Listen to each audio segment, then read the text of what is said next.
Hey guys, welcome back. We're here for another Heroes of Histaeria Sandsea Saga. We have with us again our wonderful players, -1. Oh, if you've been following, you know why. So let's see, guys. We ready to do the thing? See? Yeah. See? All right. Always. Si, senor. Let's go. All right. So, in the last session, our heroes showed us their softer sides in the wake of some very emotional moments. First, Tim wielded the affections of a young man against his better judgment. Luna suffered a disheartening defeat against her inner demons. Lycus reckoned with the ghosts of his past. And Edenor Had a nap. confounded the universe. And somehow you managed to stealthily go in and out of bed without disrupting others. And to punctuate the twisted humor of fate, your numbers fell by 1. Cress, upon awakening from their trance, revealed to you all their ability to wander the plane of dreams. It seems they had discovered a dark plot brewing in realms beyond, and fate beckoned them hence. And so, after an exchange of gifts, promises, and tears, Cress and Cuthbert took to the skies, flying north. The 4 of you left here alone on the slopes of the Frog Grove in the aftermath of that departure, and you are all emotionally and physically spent, your hearts and bodies craving rest. My friends, what do you do? I'm just going to be like, well, I feel like we should get a couple more hours of sleep and talk about the repercussions of this in the morning. Or whenever morning is. In about 2 hours. I woke up thinking it was time to get up, but God, I feel awful. Same. Yeah. I'm still sleepy. Well, get your, which I believe will still be 8 hours sleep. Pretty much everybody that is not Luna needs only about 2 more hours of sleep, according to the rules. But who cares about the rules? Luna. Whoa. I know, sorry. Luna, you need at least 4 hours. You need to do like your proper trance and everything. Okay. Then, if we're done here, I'm gonna. I'll be by the vehicles, our new Iron Fleet. I like it. For now. I like it. Okay. Very well. I will meet you. And, well, I believe you need a little more sleep, Luna, but the rest of us, let's rally up in a couple hours. We have much to discuss. Sounds like a plan. And that Ednor just turns, goes back to his spot. Roll me a stealth check. Yes. Every time. I've been Every waiting 2 weeks. It's gonna be a 1 and a 9 again. If it's gonna be the same. I will All right. die. All right. Because it's at disadvantage. So that's still a what's my stealth? It's still +2. So that's still 14. I rolled a 7. Sneakiest. I mean, So- honestly, I would have had a 20 if it wasn't at disadvantage. But So, Edenor, you've done this several times now, you know where to step, where the interior of the Frog Grove is squishiest. So are these huts, right? They're just damp and they're kind of muddy at the bottom, and you are stepping carefully, avoiding frogs, and just sliding into your little cubby. The 2 young children undisturbed. The Gripply who also live in this hut are also undisturbed. And you go back to sleep with the quite a surprise frogs. when the frogs wake up. They're like, "What the heck is in here?" Mhm. They're gonna be pretty shocked. Edenor is back to bed. The rest of you, Luna, to the cars. Yeah, I'm gonna. When I head to the car, I'll go in the back seat area, and which I think is like it's like the open area. Yeah, it's like a tray, like a truck bed. Yeah, so I'll go back there, and I have some leaves from before that I'm gonna cast origami on both of them to go into like a samurai. One with Okay. 2 swords, one with 1, and I'm just gonna try and recreate what I experienced. Okay. Yeah, with your keen mind as well, that's not hard, and this is not an abnormal practice to you. So I don't really see a need for a roll here.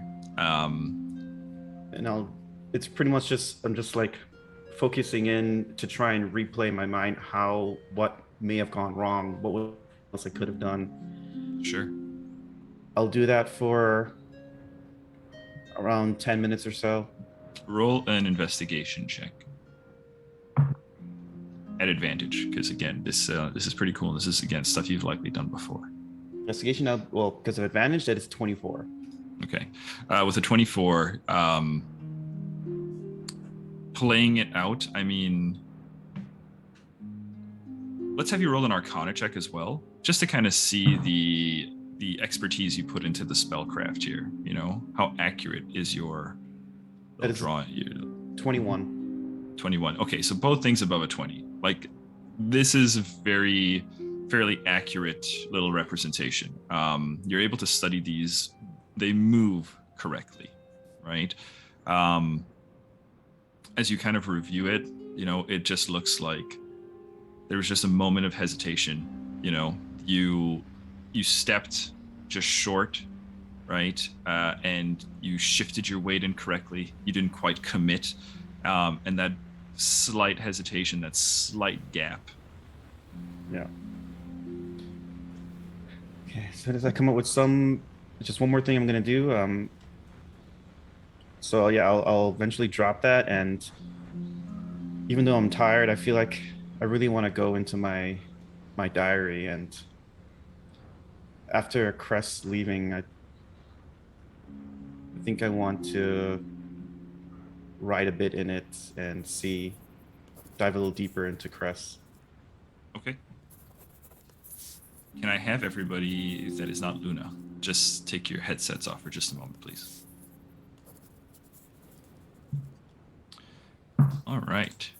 So, let's see. So you are in the back of the truck bed. You carefully scribble Cress's name. And as the name scribbles across the page, you start to see images of a memory. You're transported for a moment. You're transported away from the frog grove as the memory takes hold. You are going beneath the ocean's surface. You're diving down deeper and deeper. Streams of sunlight continue to grow dimmer as you descend into the depths. Eventually, you pass rocky outcroppings, coral reefs, and you find yourself in a deep-sea canyon. There is a glimpse of a glittering city on either side of the canyon, built into the walls of the canyon.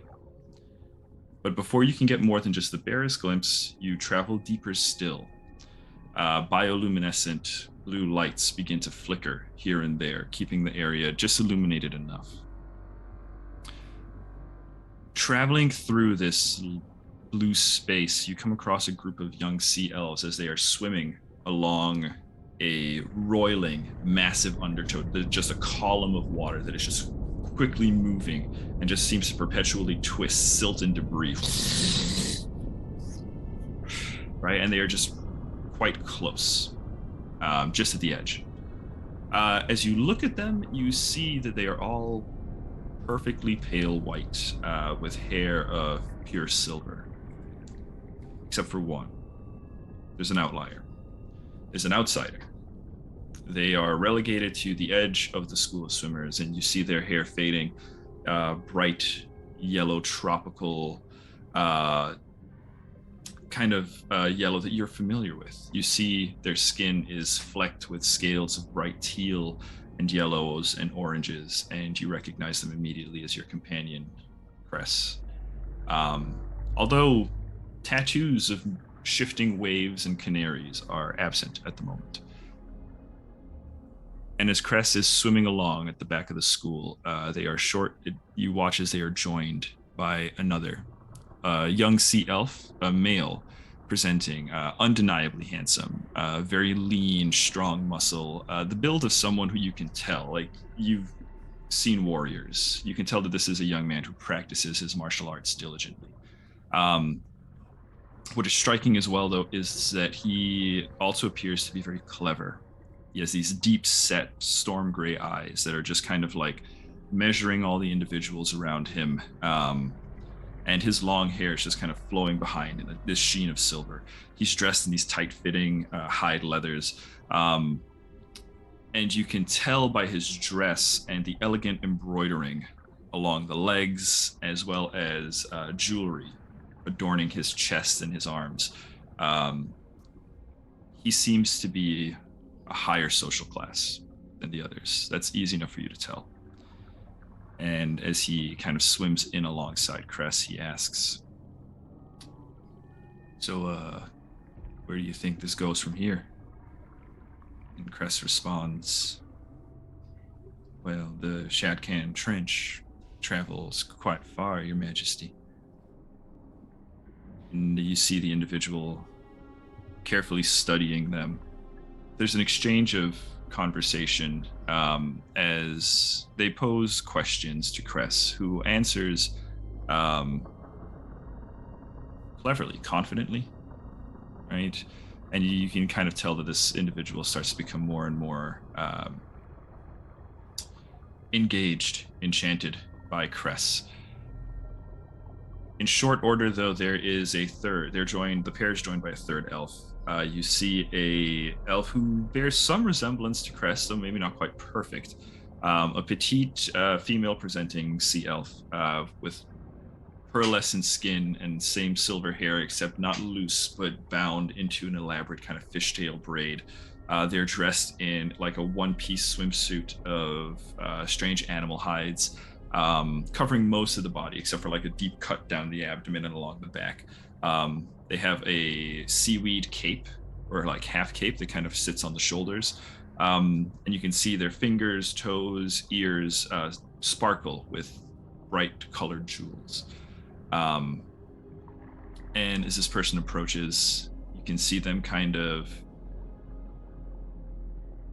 The memory goes kind of quiet as you watch this person approach and step between Cress and this individual, the young man. There is a brief moment where there's an exchange between the young woman and the young man. He starts to kind of swim away, and you see there is some sort of tense exchange between Cress and this third sea elf. After a time, though, Cress kind of, shuts off, ends the conversation, attempts to move away, and as they are doing so, you see this individual just nudge as Cress is pushed. They lose their balance for just a moment, but it is just enough that the current of that roiling column of water picks them up and pulls Cress. They are being taken away. You see them struggling to swim, struggling to stay upright, and all of a sudden you see that same young sea elf, the young man, dive in right after them, and as Cress is swept up in the surge, the young man shouts as he's kind of reaching out to them. The two are both caught in this tumbling column. They're moving incredibly fast, passing sharp stones. The young man reaches out, right, and so does Cress. First time they miss, right? They kind of take a wing around and they come back. Second time they stretch out, fingers just barely brush each other as they are pulled apart again, and they are tossed. He crashes into some rocks. You see Cress breaks through some coral. The two come back together, and this time there's just resolution in their eyes. They reach out, grasp forearms. He pulls Cress in, encases them. And they are taken down the trench. They're taken down the column. They are gone with the undertow, as they are occasionally, the memory, you follow this. You watch as the memory kind of continues down deeper and deeper, darker and darker. You see moments where they are about to crash, right? And he, pulls his arm out and supports them both as they crash, preventing Crest from suffering any damage. And as he is about to take these hard falls, Crest comes out and casts an entangle spell, similar to what you've seen them do in the past, and the pair bounce off of it and continue. Eventually, their chaotic descent stops. They find you watch as they are in a dark, very volcanic area. You see the column of water has kind of spat them out here, and you can see and hear lava gurgling in the background. You can see silt being kicked up as it is kind of brushed up along the thermal vents. The outside of this space is just bubbles and silt. You can see drips of lava kind of floating through the water, causing just a stream of bubbles as it goes. And then, beyond the bubbles, beyond the silt, you see the light of a dangling lure. Something soft flutters, and it demands your attention. You watch as the young man looks up and becomes fixated by it as he follows it wherever it goes, just kind of swimming from back and forth. And Cress, just kind of coming to their senses, looks around, tries to stop him for a moment, and then eventually you see the light kind of move and stop before them. The bubbles slow. The silt stops, leaving just an impenetrable cloud of dirt suspended in the water. And you see the two elves transfixed on this light, and you hear a voice, a deep voice, a high voice. It sounds like multiple individuals speaking in perfect unison to the two of them, and you hear them say, "Your kingdom will ascend to untold heights. Cress will sail on the wings of change, and Anatole will rise on the wings of his rival. Be wary, from the heights, all mankind inevitably falls.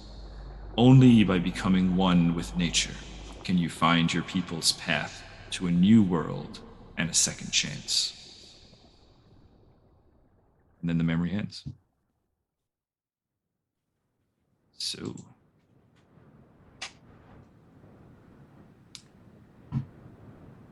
that That was cinematic as hell. was it. Yeah. So that is the memory that is what you've gleaned. Roll a charisma saving throw, please.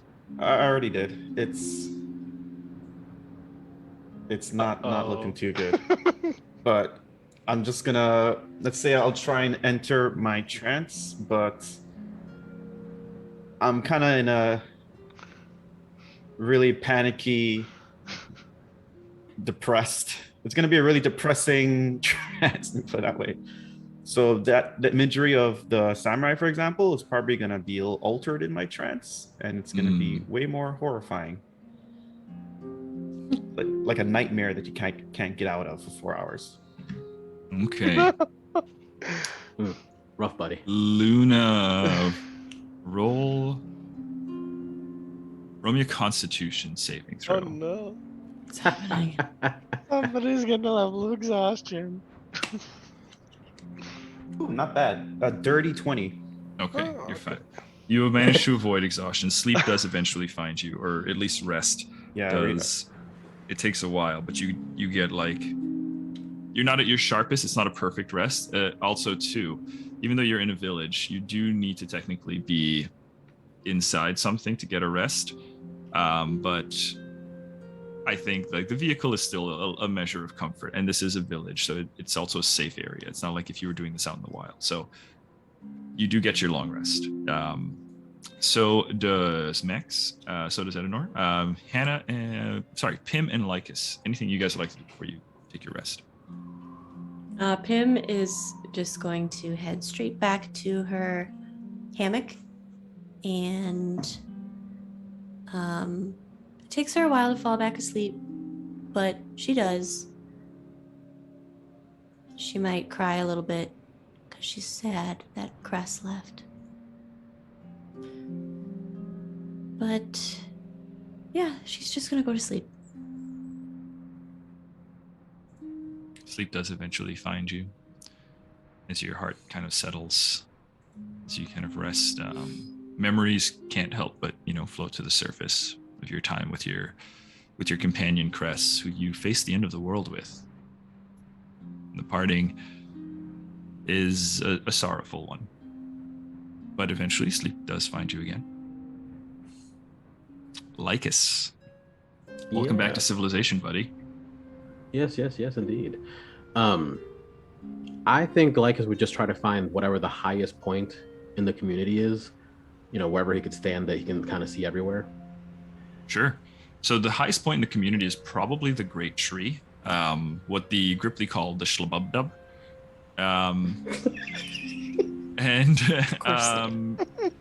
Actually, at the top of the tree, you can see they've actually tied a giant crab carcass. And in the strange thing about this crab carcass is, as you look at it, there are actually the bows of 3 ships, kind of like broken on the back of it, but they look like they've been incorporated into the shell of the creature. Roll a quick history check for me. At advantage, you lived among these people and you sailed for a while. They taught you how to crab. They taught you how to crab. All right. That's a 2. Okay, Nigel, yeah, give yourself an inspiration dice. The crabby sound effect. Crabby.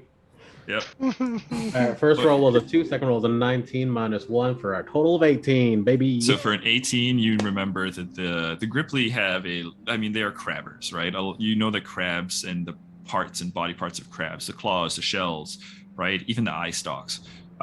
They would harvest these, right? They lived very closely with the water, and you know that they were crabbers by trade, a lot of them, right? And you remember stories about a legendary crab, one that they had been planning to hunt or that has eluded them for a while, called the keel breaker. It was a giant ass crab that would be out in the low tides, and anytime like ships would come by or something, people learned to avoid it, but it would basically come up and attack ships. And it would incorporate the hulls of those ships into its shell. So it is dead and it is hoisted up to there. But that is probably the highest point. You can find easily enough like a broken, it's a bit of a precarious object to sit in a crow's nest that is broken on the back of the keel breaker, but with a good acrobatics check, it might be possible. I'm gonna give it a try. Our dog is licking her feet, so if you guys hear me just pause for a moment to yell at her, it's because I don't want her licking her feet. It's not you. Don't lick your feet, guys. That's good advice for all of us. You can lick my feet. Yeah. All right, so acrobatics. That is a 15 plus 5 for a 20. For 20, yeah, you're fine. Yeah, there's a moment where you're climbing up there and there's a creek beneath you, right? And you think, oh, this is some old waterlogged, or was once waterlogged wood. It's broken. It's definitely not in the greatest condition, but it holds. Nice. You're able to kind of just take a little nap there, and you get a good view of everything. Yeah, I cover myself in the flag as a blanket, and just kind of clunk out. Okay. As you go to bed, with your passive perception and just kind of the direction you happen to be facing and stuff like that, you're looking out towards the horizon. The way the Frog Grove is kind of like up against the slope, the lower slopes of a mountain, right? Halfway up the mountain, not quite halfway, but somewhat up the mountain is where you buried Rami and the heart. But kind of like following that line, that slope, you can just see towards the west, the western sky just peeking up over the edge of the mountain. As always, it is daylight for the most part, except the sky is still more gray and green and yellows than it is blue. And as you kind of are looking towards that area again, you can kind of see the sky seems to darken up along towards the skies to the west. Is that the direction that we came from originally? Way back when, yeah. Might Way be back when. the storm that was left over there. Yeah, how that Who happened. knows? But and I will say it's a good reference because that is kind of the direction that's coming. That looks to be the case. Cool. All right. Yep. Everybody goes to rest then. I'm going to say we just kind of pick up. I'm going to give the rest of you guys another 2 hours of sleep, but we'll just kind of pick up with loot so that everybody's kind of up together, right? Unless like one or two of you really want to do something while Luna still sleeps for 2 more hours. Ooh, I want to draw on her fate. No. I mean, it's an option, but if not, we will just pick up with all of you. Go ahead, take your long rests. Yay. Apply those. Is this the first time I finally gotten back my ability to like run? Yeah, this is your endurance? first. I think this is Probably. your first successful long rest. Yeah, you've managed to not successfully long rest thus far. So go take an inspiration, my friend. 12 sessions in, and you've managed to do the resting thing. I'm proud of you. Woo! Okay. Okay, so yeah, post rest, you all wake up. The Frog Grove is active. People are out and about. They are awake. They are doing things, right? You can see that there are automata moving about. You can see that, I mean, it was always daylight, but definitely people are kind of back in at least this rhythm, right? Lycus, as you are waking up, you can see Gazalik and Wabadub both kind of below the tree working on stuff. Pim, you hear the crew of the Wild Hunt starting to get a bit more active as Ulrich is now also awake and tending to his patients. Edenor, you wake up and roll me a perception check. And 15, that's 16. Finally beat you. You stay asleep as the kids have gotten up. As you wake up, they are nowhere to be found. Children. Girls. Oh, no. So, what do you guys do? As you guys we'll say like you all just kind of come together in the middle of town there, right, from your respective locations. Anybody you want to chat with? Anything you want to go do? I'll say the first thing I do is I'm waiting in the center, assuming everyone's going to meet where I am, and Okay. I'm pouring some water from the decanter into a cup, and I'm using prestidigitation Close enough. to chill the water so it's like nice and cool as I sip from it, Nice. waiting for my party members to show up. Luna living the good life. Shades on, mojito ready. Yeah, I Chilled ice water in the freaking apocalyptic desert. Yo, that's style. You can flavor it like cucumbers too if you want. True. I cast another. Cucumber lemon water, anybody? Just like Remember when we had the idea to make like a day spa wherever we go? Yeah, we're well on our way. Yeah, you On know, your way, I forget would say defeating the so. monarch. Let's start a Get business. So Pim wakes up and she wakes up and she kind of looks around the deck of the ship, looks over to Ulrich, considers walking over there. What's he doing?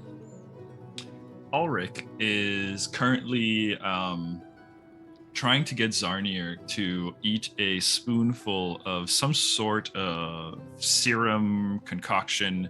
We're not quite sure, but he is kind of wrestling with this minotaur. This young teenage humanoid is hand pressed against the minotaur's chest and goes. You hear him kind of go, "Now, Zarnir, people are sleeping still. They're trying to rest.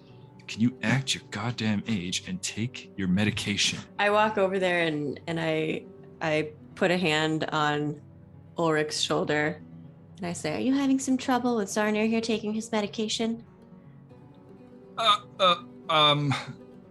Hi, Pim. Listen, Zarnir. And I look Zarnir in the eye. And I say, you need your strength. You know this is how you get it back. I suggest you take this right now. And I cast suggestion on him. I suggest you do this. That freaking Zarnir, man. Like, when do we cut tie? He fails his- Guy can't his, throw a save. rock. Can't throw a rock. Can't take his meds. What are What's you the point good of this for, guy? dude? He's a leather worker. I picked up his heavy butt. That's important. You guys don't know. You've never asked him to do something that he can actually be good at. Set him up for success. It's like Anyway, a fish so climbing a tree. your spell, he kind of takes the spoon. Yep, you got it. Yep. Oh! Good job. Good boy. Drops the spoon.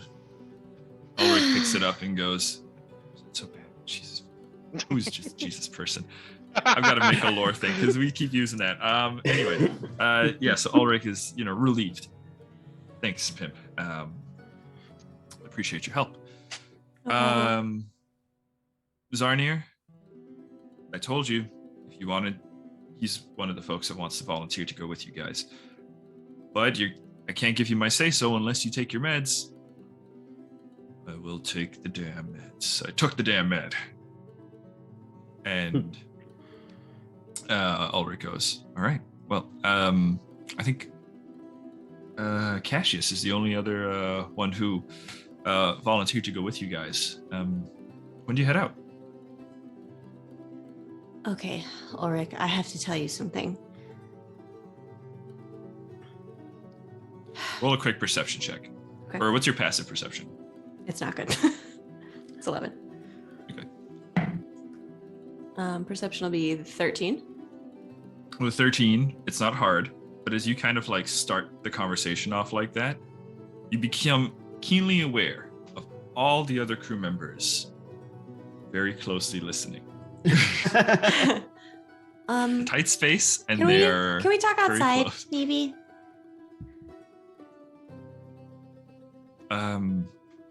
Looks around. I'll be really fast. Yeah. We can go to my my room. Oh, scandalous.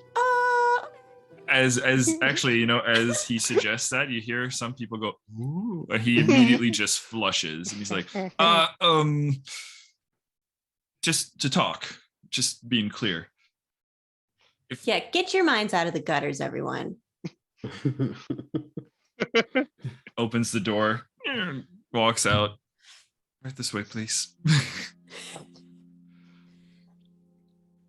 So once we're in the room and the door is shut, I just have to say, I need to confess something. What's up?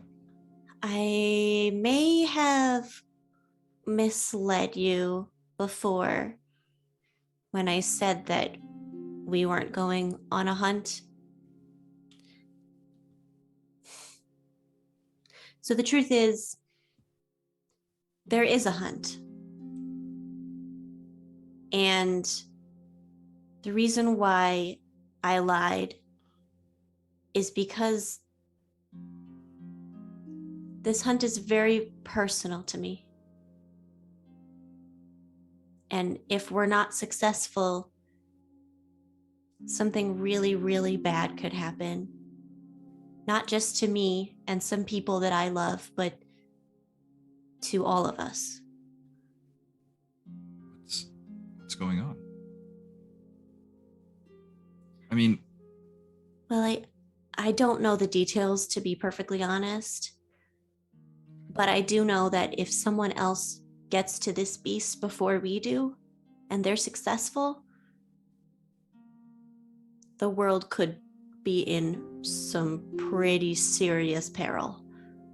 And that is the honest to God truth. I'm not lying, but I had to come clean, and I needed to explain why it's so important that we have people with us to help. I guess I get it. Thanks for coming clean. Well, I understand you're doing your job as a doctor, and you're trying to keep your patients safe. More than my patients, I mean, they're my family. So I when you say you got to do this for your family, like I get it. I probably lie for my family too, if I'm being perfectly honest. Tell you what. Well, yeah, what? If whoever agrees to go with you, as long as they know the risks, I won't stand in anyone's way. I recommend you guys wait a couple days. Understood. But you say that you got to do this quickly. I get it. I will say too, the captain had mentioned, I knew there was a hunt going on. The captain was in a mood. He always gets in a mood when there's a hunt going on. But after we talked, we realized that he can't go with you guys. Someone's got to repair the ship with Raish gone. We don't really have a lot of options, so the captain's probably going to have to stay back, but you should. What about that suit of... I don't know. You don't know about this? No. I'll have to talk to the crew, but I think there's something... Yeah. I think there's something we can do to help. To make the ship, to repair the ship faster, but I'm not sure. I'll get back to you on that. Sure. I don't really know anything about putting ships back together. I know about putting people back together. Ships, not so much. But yeah. Okay. Thanks for being honest, by the way. I appreciate it. Yeah, I don't know what came over me. I've just been feeling this urge lately to just say the first thing that comes to my mind, even if it's not true. I don't know what that's about, but working on it. Well, as long as I think as long as you come back and tell people the truth eventually, and it doesn't hurt anybody, I guess, and if your heart's in a good place, I don't know. I'm gonna go back to fixing people. Talking's also not one of my strong suits. I'll see ya. Okay. Bye, Pim. And he takes off. I walk out after him and just head out into the sunshine. Okay. You're back in the sunshine, as you've been for the last several days. Looking for Luna, Lucas, Edenor, anyone. Yeah, you can kind of see them in the middle of town. Okay. Anybody else? Anything before you meet up? Yes. I would stop to try and find the girls. Try to find the girls. Okay. Yeah. I'm going to keep an eye out for them as well, the little shysters. Okay. Sneaking out. Tell you what, let's have you two meet up together, and then we'll do the look for the girls together. Is that cool? Yeah, that sounds good to me. Okay. Then let's say the four of you. Okay, let's do those two first. Okay, so the two of you come out, both kind of like meet up near the bottom of the tree, as Ednor kind of comes out of the hut, like this is coming down the tree. No girls in sight at the moment. So you do have a moment where it's just the two of you. If you'd like to discuss anything. I guess good day. Yes, I don't think there's ever a morning anymore. Did you happen to see the girls go by? No, but I've noticed that they've been hiding in my old stump. Yeah. That's where they seem to have been making this, as he flings the flag behind him. Interesting. I thought they would be doing something more nefarious. I mean, it is full of some frog wine, so we can't rule out, but, I mean, they look like good girls to me. They should not be drinking at such a young age. That's okay. We'll teach temperance as it comes along. Anyways, we should probably find them before they get into too much trouble. Agreed. But Ednor, don't forget, They're young. The older one, she is old enough to understand that she most likely just lost her dad. She's probably just, reacting. Doesn't mean to get drunk. Dumber things have been done, is all I'm saying. That is fair. I'll try to keep that in mind before I speak to them next once we find them. They should have woken me up, but they snuck out, so we shall see what they are up to.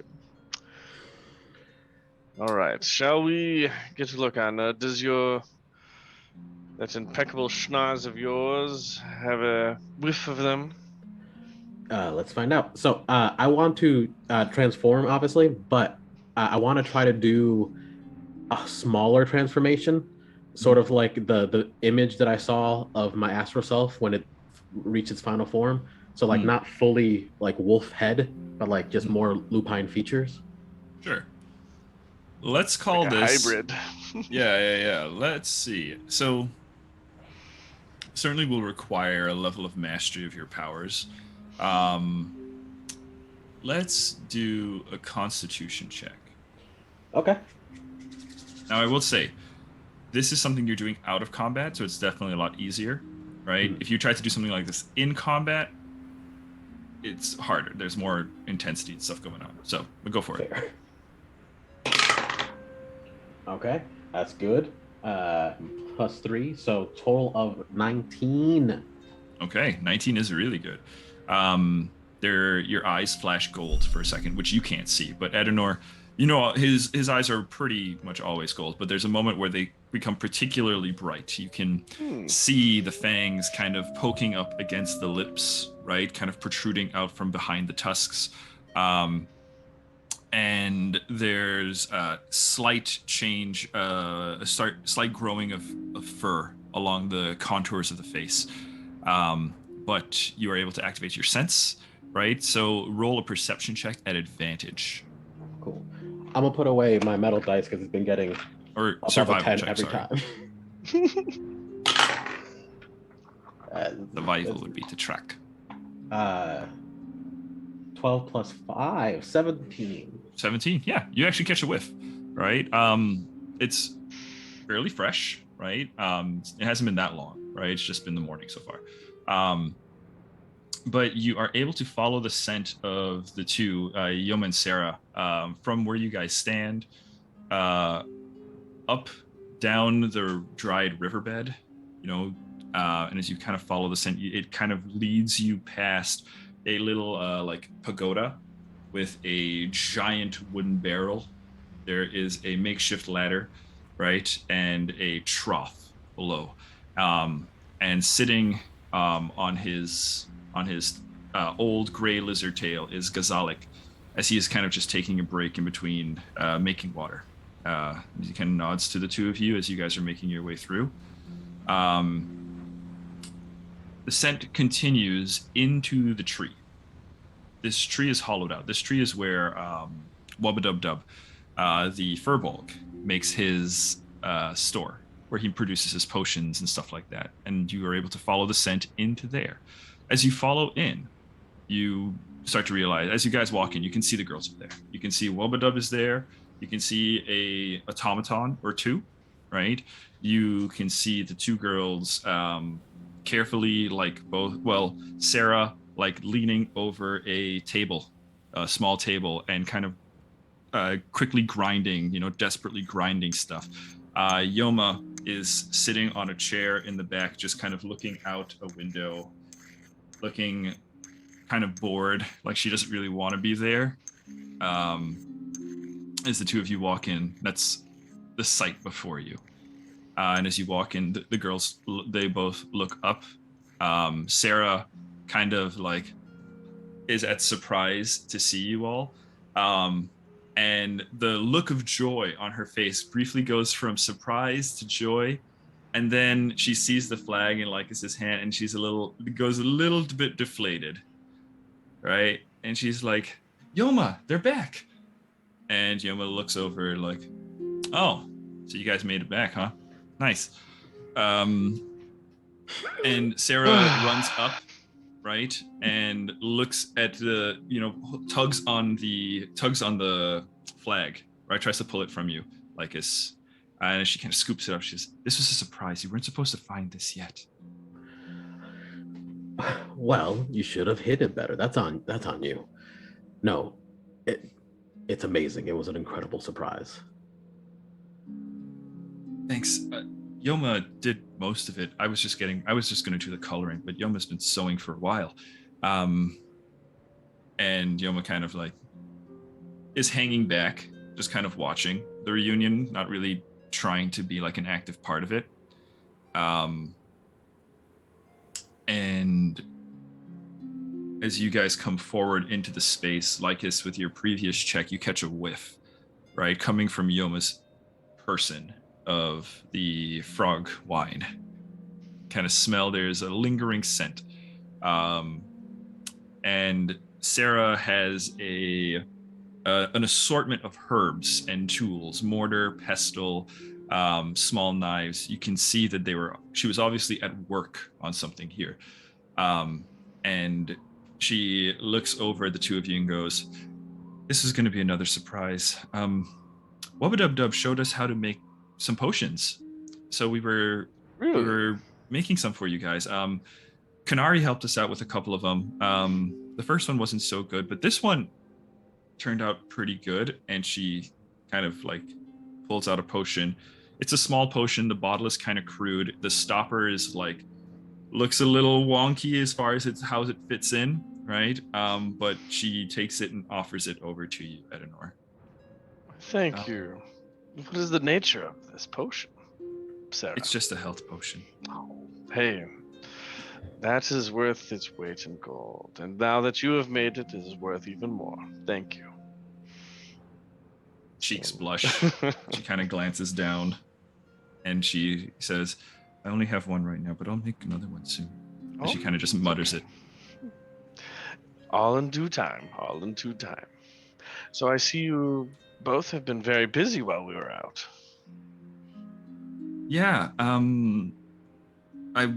we were helping. She looks over to Yoma to see if Yoma wants to join in on the conversation at all. And Yoma kind of just glances around, right? As the conversation kind of picks up, she slouches off the chair, just kind of slides off the chair and goes, "All right, you guys are going to watch it for a bit? Thanks." And starts to walk around the two of you. Yoma. Yeah. Is there something wrong? No. Good. As she kind of walks by, I'm going to look over to Lycus.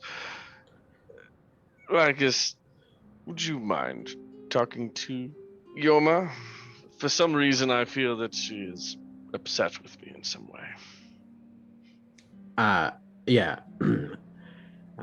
Yeah, I think I'll have a little chat with her. Just pat Ednor on the back and walk out with after Yoma. I greatly appreciate it. Sarah, now continue telling me your story, of course. She enthusiastically goes on at length about how she has been practicing the rituals that you showed her. She's been practicing every day, any chance that she gets. She feels like she's getting pretty good at it. She also talks about how she worked with Kanari and Wubba-Dub for a bit there. Kanari helped her and she joined Kanari to go out on like a little bit of like a salvage mission, collected some herbs, that kind of thing, brought them back. Wubba-Dub and Kanari showed her how to like make it into potions. And just she's been trying to, you get the sense she's been trying to find ways to be, useful, either assisting in salvage, cleaning things, making, trying her hand at making health potions, and keeping busy. But you get the sense, just like passive insight, right? As she's talking, there's a genuine sense of relief. Like this kind of like just outpouring of information is really her just happy that you're back, and she just kind of keeps flooding information at you, and you just can kind of get the sense that she's just relieved that you made it back to the frog roof. Good. I'm glad that you have been staying occupied. Never fear. I will always return from a mission if There's nothing to be worried about. She I kind of pat, stops for a moment. Sarah on the head. You pet her, and you can kind of tell there's a little bit of a sadness there. And she goes, "How do you know you'll always come back?" Let's just say it's an intuition from the gods. As long as you keep faith, everything will turn out. There will be ups and downs in the road, but the ending will always turn out. Maybe not in a way that you would think initially, but it will always work out in the end. Roll a persuasion check. All right. Okay. I'm going to use my inspiration Okay. Mhm. because that was a nat 1, Mhm. Oh, and that's Thank you. much better. That's a 19. Imagine a nat one just Okay. like, you're full of shit. she's You're not my lying. dad. Runs out. Well, that could have gone better. Takes off into the wild. Oh, God. There's your critical failure. That's why we She- keep that inspiration, baby. Yep. She kind of like, as you kind of rest your hand on her head, she kind of, there's a moment, and she kind of leans into the hand. She says, "I believe you, Ednor. I believe you, and I just want to help. I know Yoma's having a really hard time. I mean, I miss Dad too, but maybe he's still out there. Maybe he'll find us one day, or I don't know. You guys seem like good people." Of course. If we can find your father, we will. I know a lot had happened in a short period of time when I found you being attacked by those creatures, and we've gone through a lot in a very short period of time. It'll just take a moment to settle, and I will do everything in my power to find your father if he is still with us. If not, then we will mourn him and grow stronger. At that, she suddenly like lunges towards you, wraps her arms around you, and just kind of like buries her face into your stomach, because you're an ASMR and she's a small child. Roll a d4 for me, please. Is this hugging damage? No, Mm-hmm. it is a 4. You hear, It's from the. she squeezes you. You hear, "You've got a personality any bard would celebrate in song." God, I love that little Nice. toy As bear. she squeezes the little bear at your hip. Oh, Sarah. Lycus, you follow Yoma as she just slinks her way out of the front, kind of pouts. Who doesn't look back. She's walking with a sense of purpose, but without direction, if that makes sense. She like gets out and then turns and just goes off and just continues stalking away. What do you do? I think for about a minute, I just want to hang back and see where she goes. Sure. Like, I don't want to immediately just derail her. Sure. Yeah. Following her, then she kind of heads out from there, where you guys from the Shlububdub. She kind of goes up the side of the hill just a little bit, just to the plateau of the the Pond Mother's pond. Turns into there, slips her shoes off, and kind of starts to wade into the pond a little bit. There are Gripply, who are kind of around there watching as she kind of comes out. You see her pull a flask out, pop it, chug something from the flask, and then joins the Gripply in the pond as she kind of begins talking to them. Seems like she's just chatting with them, getting to know them maybe. Nothing untoward. They're just, in the pond, in the damp, just croaking at each other. Yeah, I think I'm gonna jump into the pond myself. Yoma. Ribbit. She turns towards you and croaks. I see you've been drinking my frog wine again. That took so long to make. Pulls the flask out towards you. I take it, sip myself a bit of speak to frog. Okay. One sec. Just want to take a look at what we did for frog wine before.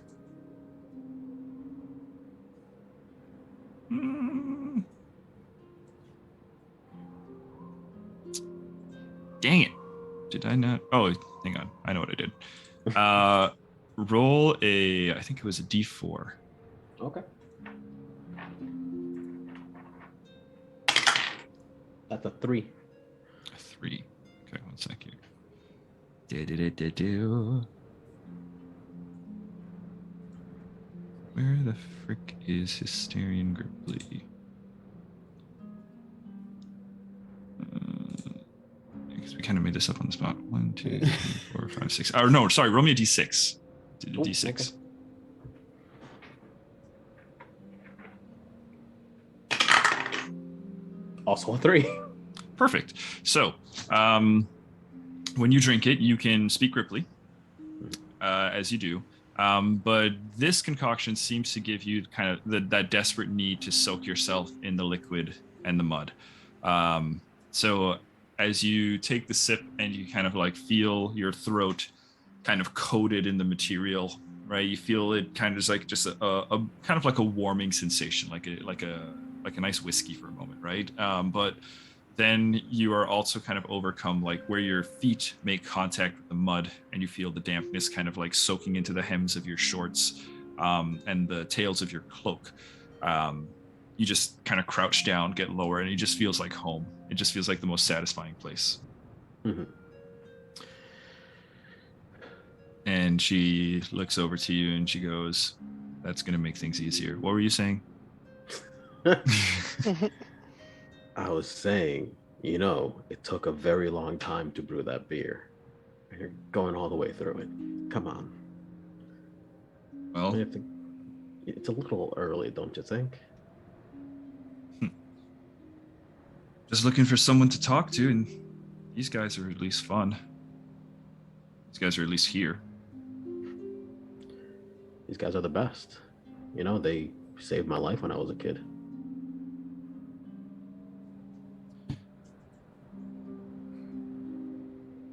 You're mad that we're not around? I just feel like I could be doing something, just sit here and take care of Sarah and wait for you guys to come back. Is that what this is going to be?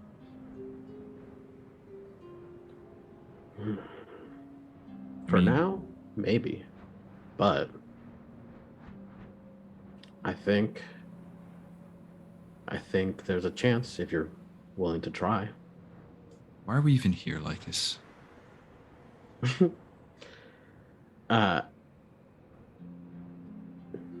Here, or here? What are you talking about? I don't know. Just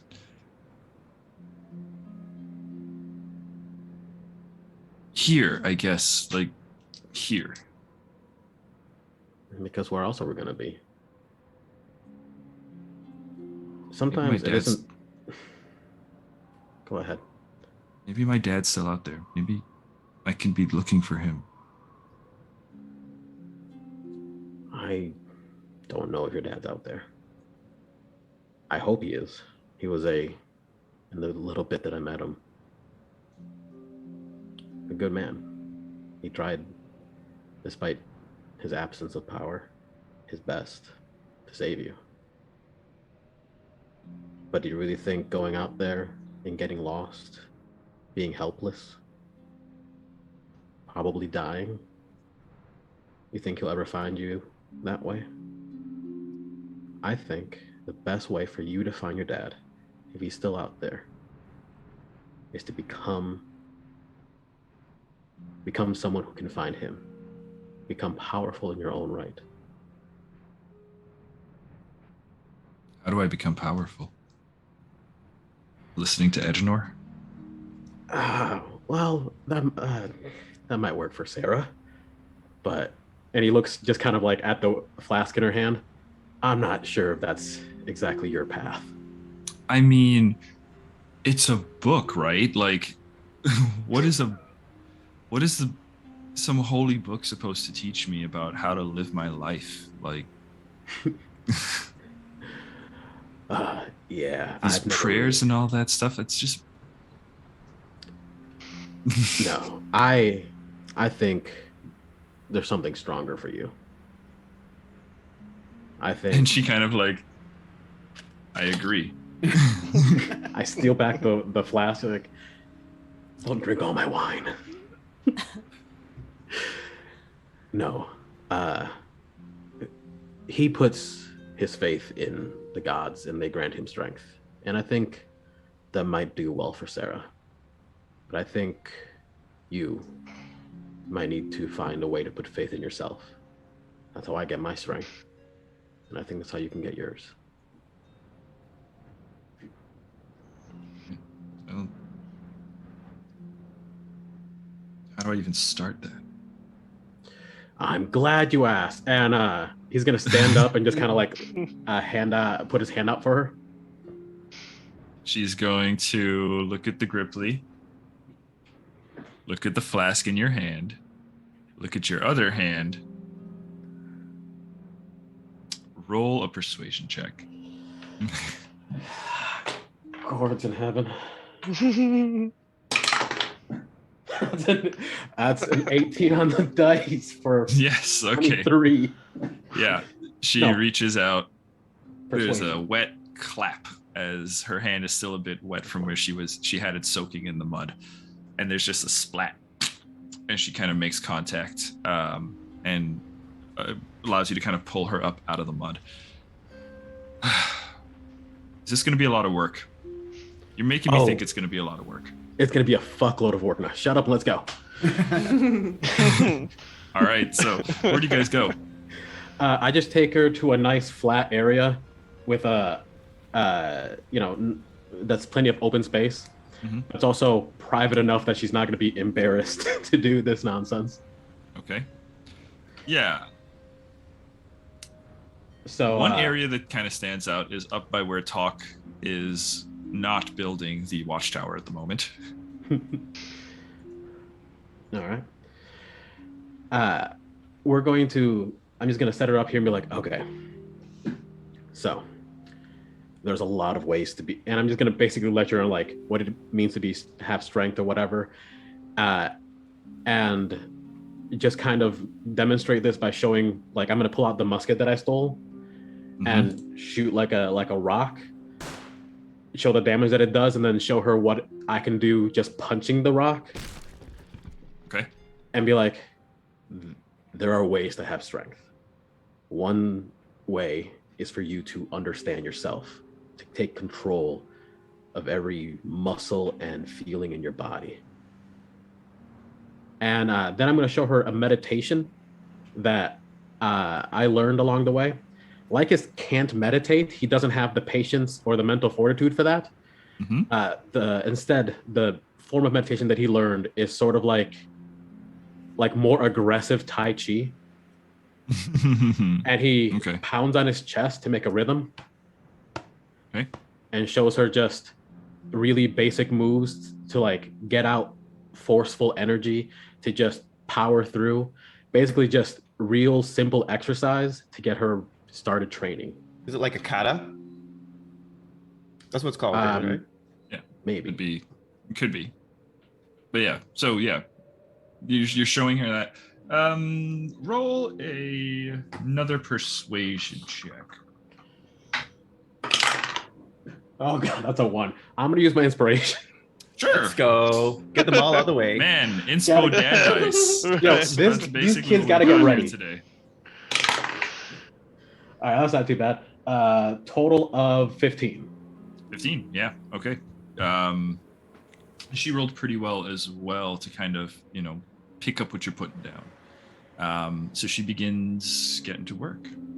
She begins kind of mimicking the motions. It takes her a little bit to kind of like feel any kind of comfortable trying it, right? But you see her starting to, as she kind of starts to get into it a little bit, she starts to find a little bit of confidence. The chest beats come a little bit more resolutely.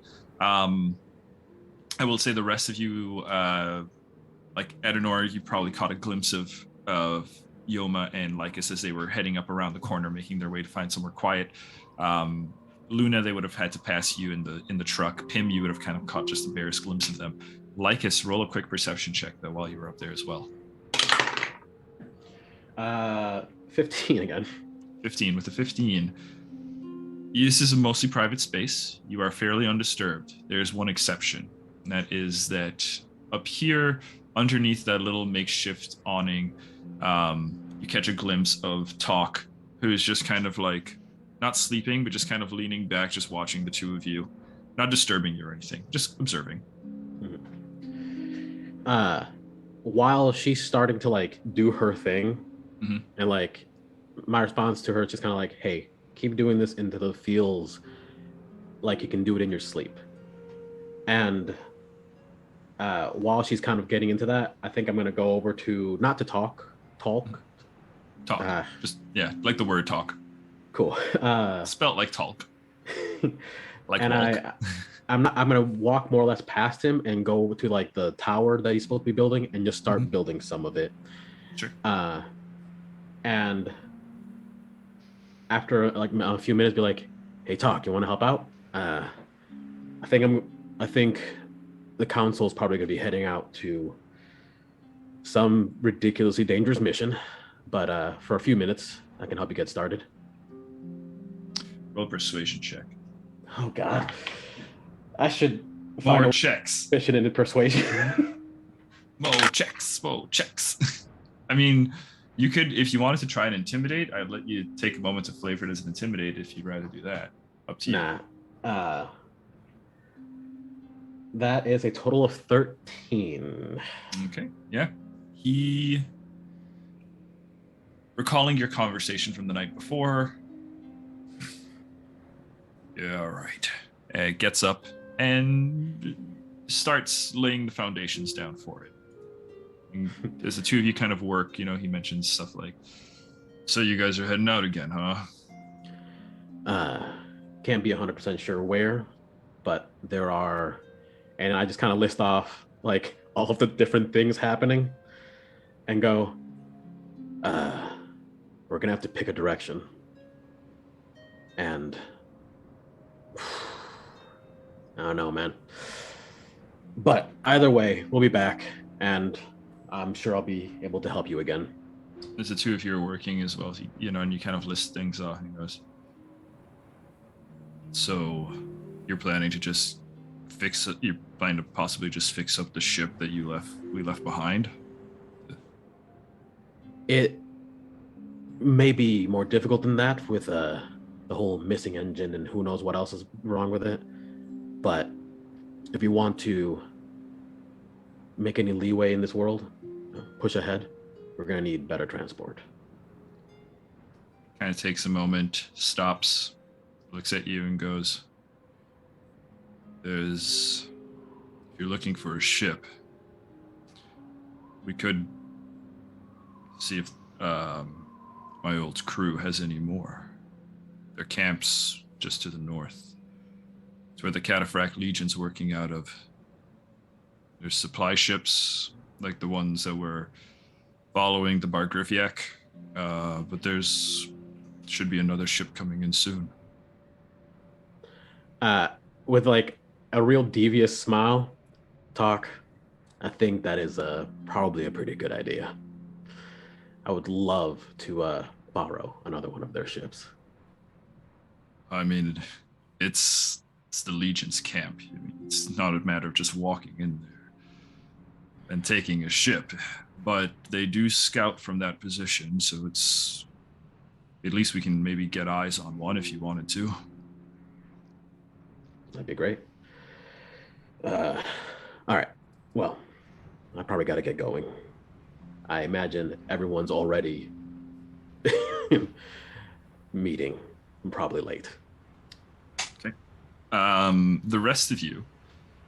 So, like I said, you go back down. Yoma goes with you, right? So I would say the group kind of comes together. Edenor and Sarah coming from the Shlabub-Dub, Lycus and Yoma coming from the Lookout, Pim coming from the Wild Hunt, and Luna just stretching in the back seat of the car, and everybody basically kind of pulls up outside Luna's car because it is a fairly central location. So the 4 of you and 2 little children are back together. Or not little children. 1 little child, 1 teenage child. So, Hey guys, how'd everybody sleep? I could say well enough as I take Sarah off my shoulders. Boop, pop her down. she runs over to Yoma and kind of like holds her hand. The 2 of them kind of, talk for a little bit, and then they go, well, we're going to go help Gazalik start foraging for some food and stuff. It's what we promised we'd help him out today. So we'll see you guys later. Also, Very good. Okay. Girls, and I just kind of rustle up to them and like kneel down a little bit. If there's any way, and I know this is a big ask, if you could make 1 more of these flags, I will look. I just kind of look at them. Find you cool toys.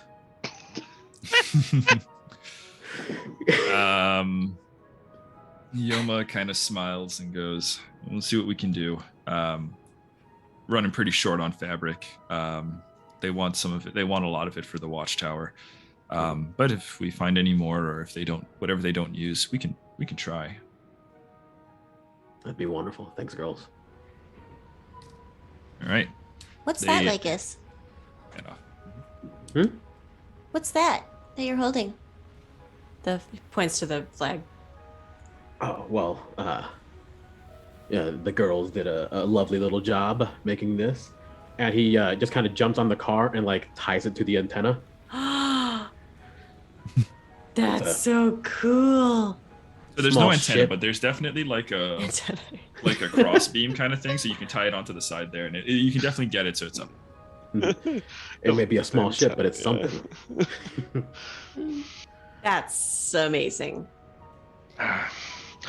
Luna, how are we doing on fuel on this iron beast? If I recall, we were how much were we? We were like 3/4 or something like that. I have So to those check. goblins, correct? I believe you had 3/4 tanks left.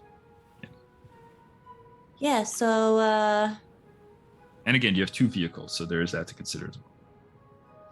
Of course. so where to next? We have a couple things on our list to talk about. Yes. And I also would like to take a moment to suggest that I believe we should take a little bit of time before we go after the Raptor. Especially if we're thinking of bringing any of the crew of the Wild Hunt. They have gone through quite the ordeal. I believe maybe we could scout around, find a couple of the things that were identified earlier, do short trips, or maybe some tracking of the beast. But I do not believe we should confront them in their state, because I think more than likely we'll lose more than we need to. Well, I imagine the crew and anyone else who's joining us needs a little bit of time to prepare anyway for the hunt. But if we can get that suit of armor that Captain Idris told us about, I think we can make the shipbuilding and ship repair go a lot faster back here, so that frees up more people to come on the hunt with us. Was that located at that shiny location that we saw on the map? Mm-hmm. Perhaps? I think so. with our new vehicle, it might not take very long to acquire this. Yeah, I think it would be either. like a day trip. What do you think, Luna? How far can we get? On a full tank, we can go 72 miles. So 75% of 7. I think we should be quite fine based on if we used a quarter tank coming all the way back from there. Yeah, I was gonna say the Not just nearly as far. Yeah. 72 miles, Nigel. That's not what a full tank can do. 72 miles is how much you can do in a day. So if you have a full tank, so let's see, you guys did. Let me just take a look at something here because I think you guys did like 6 hexes off of and that was a quarter tank. I said. Let me just do some. Yeah. Let me just take a look at something here. How fuel efficient is this car? Yeah, this car might be pretty Blood fuel efficient. efficient. I think it's just huge. 1, 2, 3, 4, 5. So, Big old tank. 6 hexes were a quarter tank, Yeah. right? So you would get 6 times 4 is 24. 24. So 24 hexes would be your fuel capacity. So, Okay. I guess that's easier to calculate in D&D Yeah. terms than the miles. yes. Mhm. So 24 20. hexes. So we'll say 24 hexes is what a full tank can do, but you can only travel 72 hexes in a day because you can. It takes that's 8 hours of travel. So like We only need like 3 hexes, right? three tanks will do us for a day of travel. And that's why we have to keep our blood bags. Ooh, yeah. At Nor. Who are you referring? Come on now. So Come on now. Yeah. So from that wasn't Adnor saying that. That was Luna. So from the position that you are at right now, you know it is 2 hexes away, the shiny object, with your keen mind and looking at the map earlier. Only Luna knows that info, though. I know we can get there and back pretty quickly. The question would be the condition of this mech suit. Can it go in the back of the vehicle that we have? Do we have to Yes, how large control is it back? But I say the only way we can find out, we can go ask Idris very quickly, get his opinion, and then We're also Would- looking for the sun sails, Mhm. which I think they fell in the same vicinity. So we got to make sure we can fit all that in the vehicle. Do we need to use both vehicles? I don't think so. I mean, let's just go ask Idris. Fair He enough. knows what size these things are. And then as I'm walking past Luna, glad you got your pep back in your step. Give a hearty back slap. Takes damage. Roll an attack roll. Okay. Okay. The 4 of you kind of make your way through the frog grove. Idris's tent is line of sight from where you guys are at. You walk over, you can see that there is an automaton standing out front. Looks like they have kind of like a blade configuration on the arm, but they are standing out front of the tent. And as you approach, it looks like they are standing guard. So, what do you do as you approach? As the automaton is just kind of standing there, just not really responding to you. It's just waiting. Just yell, Idris. Okay. Idris! There is a moment. There, like as you can hear with your senses, you can hear a voices coming from within the tent, right? And then out from the tent emerges Idris, stone helm back on his head, shirtless though. His cloak kind of over his shoulders, and he has sort of like a towel wrapped around the waist, right? As he kind of emerges, he kind of like flares the tent flap open as he's kind of like walking out. Quick perception checks from everybody. Lycus at advantage. Ooh, natural 1. I'm so distracted by this washboard ad. Oh It's yeah, like, oh, Make it I'm happen. sorry, I forgot to bring the pizza. you Ro- got a 1. I rolled a Yeah, 1 as what well. did you get, Edenor? Ednor got a 13. 13. Lycus, what did you get? He's immune to the watchboard apps. I've got a 20. You got a 20. Okay, so Pim and Luna, the two of you are just distracted. You can be distracted by whatever you like. Downstairs.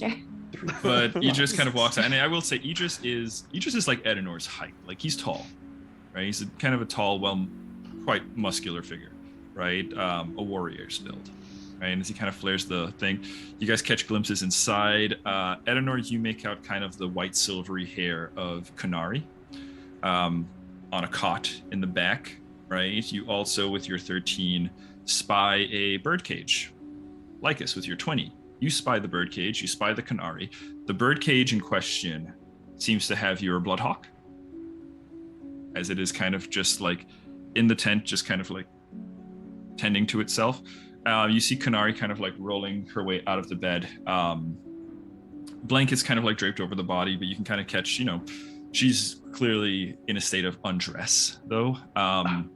You can see the markings of the Kalish star. You can see kind of like a winding tattoo going down the leg, as she is in the process of like grabbing stuff. Idris, meanwhile, though, flap closes and he just kind of steps forward and looks at you all. He goes, good morning, crew of the Sherwood. How can I help you? Also, there's an automaton in front of the door, not mean the same thing where you're from? No. We do not have them all over. Sorry, next time, perhaps use a sock. What are socks? Fair enough. No, not water socks, just regular socks. And then Kind of, you can't tell, but there's like a nod. You can't see like the facial expression change, but there's a nod in your direction. How can I help you all this morning? Yes, sorry for interrupting your morning revelries, but we're hoping to get a little help deciding our next move, since it impacts, well, most of us really. We were hoping to get a little help. The mech suit that we're going to collect next, and the sails. I point over to the cars. You think they'll fit? Looks over to them. With all of you and the equipment, I suspect so. It's the sails, if you can bundle them up carefully, put them away, they should fit. The suits, it can stay in there, certainly. It'll be a bit heavier. But it can also fly. If you have the Master's Amulet, it can fly alongside you. It shouldn't be a problem. Where's the Master's Amulet? That is a great question. I was hoping we would come across it in the salvage, but it hasn't shown up yet. Okay. Well, Pim, any chance it looks like you have an amulet, don't you? That we got off one of the other. Yeah, I think I still have that. The coiled serpent. That was the key to the lightning cages. Is that what you're talking about? Yeah. I know that they're different organizations, but I'm just curious if their keys if their totems are similar at all. As you kind of hold that out, Pim, he says, "Put that away. Oh. It's not the one." That's another question for you all, though. What do you plan to do with the prisoners that you've acquired? We're still figuring that part out. We still have to gather information and then determine usefulness and/or danger post interrogation. He kind of like lounges back and goes, "Well, in that regard, I can give you your answers right now. Usefulness, there is none. Danger, there is plenty. I'd kill them. Fair enough. If you want, I can do it for you right now. Not yet. My morning's still open." Well, I mean, of course, I would assume that you would like to finish your morning, and frankly, we may need some of their blood to always refuel. So. Okay. That's I'm just being practical, Pim. I apologize, but Well, talk And about that is the world. practicality. I mean, these individuals have a lot more information than we've had the chance to glean so far. If we give them a chance to talk, we could learn a lot about what we're up against, what kind of encampments surround us, what's out there. I mean, people are not just people. I agree. We still have to pump them for information to at least alleviate our concerns, Idris. They are very well contained, and currently the crew is keeping them all locked up. So fear not on that. At this point, Kanari is also making an exit from the tent, dressed in the clothes you've seen her, right? Bosun or first mate's kind of clothes, armor, but nothing too crazy or heavy. Something that one can move and fight in. Steps out and joins them and goes, "Ah, so you've left them in the care of Captain Flintlock's crew. I heard a rumor that they were going with you, though." No, that is incorrect.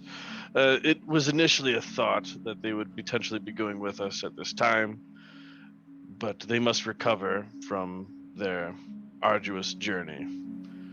And Captain Flintlock, I'm assuming that Pim, did you tell us about Captain Flintlock staying back or no? I would assume so at this point, maybe? No? Well, So, I'll let you I'll bring that up. I mean, so Captain Flintlock and his crew would like to come on the hunt, but they are pretty focused on repairing their ship right now. But I think if we get that suit back here, that could make things go faster. And then maybe they can join us. Idris kind of shakes his head. Yes, it's possible. Captain Hammond and I, we discussed this story for some time. As far as getting his ship skyworthy, it'd probably take at least about 2 weeks. If my engineer was around, unfortunately, he has not shown up. I cannot say whether or not he survived the crash of our ship, but who's that? Perhaps it could go a little bit longer. My engineer is Zinc. Zinc? Zinq. And you haven't seen Zinc since the crash? No, unfortunately not. I was hoping, Hammond mentioned that he has a shipwright on his crew as well. So I was hoping to maybe touch base with that person, and perhaps we come up with a bit of an idea of how we can move this along. The power armor will certainly help, but as long as we're making do with very limited materials and, unfortunately, at the moment, very limited expertise. Well, we have another resource, which I also want to talk to everyone about. I don't feel comfortable holding the goblins prisoner. I know that they're not really a part of a faction that we are aligned with, but they have not wronged us yet, and I don't feel right holding them. That being said, I'm not an idiot completely. They can be dangerous. We can also maybe convince them to work with us. They are experienced with air vehicles. They are from that fleet. Maybe one of them is more of an engineer than we are aware of. It would certainly be helpful if we had someone with an engineering background. It would also be helpful to have them with us if and when you do come with me to venture to Muldan or Dawn, find my mother. I was under the impression. If we can trust them. What was that? I was under the impression you had lots of goblin allies. When you initially boarded our ship, you had several goblin crew members, and then what I've recently learned is not actually your first mate.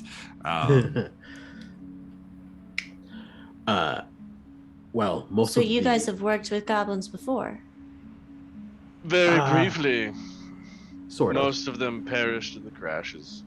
We had a couple that joined us. There was about 2 goblins that joined us on the honor, but they sadly did not survive the crash. Roll insight to see if he's actually happy about that. Oh, you don't need to know that, like, Ednor is not hiding the fact that he was not disappointed of their perishing in the crash. And- I'm not hiding that. Yeah. Kanari looks over and says, so basically, the way I understand it, at the moment, we don't have any ships actively working. We have perhaps pieces that we can get and put something together. If we require an engine, we could potentially salvage one from the first ship that crashed, I believe. How many ships are... There's 2 shipwrecks around here, right? One Yes, is the Wild Hunt, Captain Flintlock's. No, his is just grounded because it's a water ship. Yeah. Okay. But the 2 wrecks are Idris' ship and the original Honor. Sherwood. What's Idris' ship called? The Honor. The honor. One at a time. The honor. There's 2 honors? No, No. Yeah, just just one. one. What's the other ship that's not the honor? Flint Wild Hunt. Sherwood. Oh, the Or Wild the Hunt Sherwood. is the water one. The fuck? Sorry. Okay, Sherwood is... What is Sherwood? That is Our the original first ship. ship that was destroyed before we met you and Cress. Okay. Partially. So when you call that the first ship, that wasn't my first ship, so That's fair, that that's doesn't fair. work in my brain. Your first ship was a tentacle Fucking Yes. snail thing. alien Tentacle nightmare ship. kidnapping. Yeah. Mhm. Okay, so Sherwood is that the ship that we're focusing on repairing? No, the Wild Hunt Only Because the we're Wild trying- Hunt is our only chance of... Right now? right now. Yes. Yes. Okay. We can change our mind, but that is the current topic. Because the idea was that just- the Sherwood is more broken Okay. than the Wild Hunt. The Wild Hunt just needs modifications compared to like a whole nother deck being fixed. Got it. I don't if the think Wild so. Hunt is the easy... What? From my understanding, it's just like the top of the deck, so we don't know what the engine quality is. The Wild Hunt is missing a quarter of the back. Hmm. Like these, I don't think these ships are gonna be. It's gonna take a while to fix. I would Well, forget 2 about it. 2 weeks is what he just said, right? For Yeah. for the Wild Hunt. For the Wild Well, Hunt. okay. Idris, there's another ship, the one that we were originally on. Its main deck was ripped asunder. Part of his engine was on there, so I don't know how salvageable it truly is. But it's from roughly where you picked us up. If maybe a few of your members are keen, I point over to the other vehicle. You could borrow the vehicle we stole, and maybe there's some salvageable parts there while we try to find salvage at your wreckage. Perhaps that's not a bad idea. He looks at Kanari. What do you think? Can we spare anyone to go out on a mission? And Kanari looks back. Our automata are very busy. They are working nonstop, as you know. I myself am assisting Wabadubdub and Gazalik in terms of keeping the living sustained and managing what salvage I can with the rest of our crew. As far as people we can spare, Captain, looks at him. You're the person we can spare. And Idris looks back over and he goes, I imagined my role was a bit more important, but I suppose if you think you've got everything figured out. He goes, well, if you ask me, I think stretching your legs would be good. You do tend to get a little Oh boy. annoying if you don't get an adventure once in a while. Oh. I am Ednor not going just to kinda resent that nods as it does. silently. He kind of looks over to you all and goes, I sure you understand. It's idle hands at the devil's plaything. Well, I think Where's this the might be a good devil? plan. Well, Which reminds me, aren't you missing somebody? Don't you? Weren't there 5 of you? And a dragon. Cress had to. Quite an ally. Cress had to go tend to some personal matters. So the dragon's no longer around? No longer. Correct. That's unfortunate.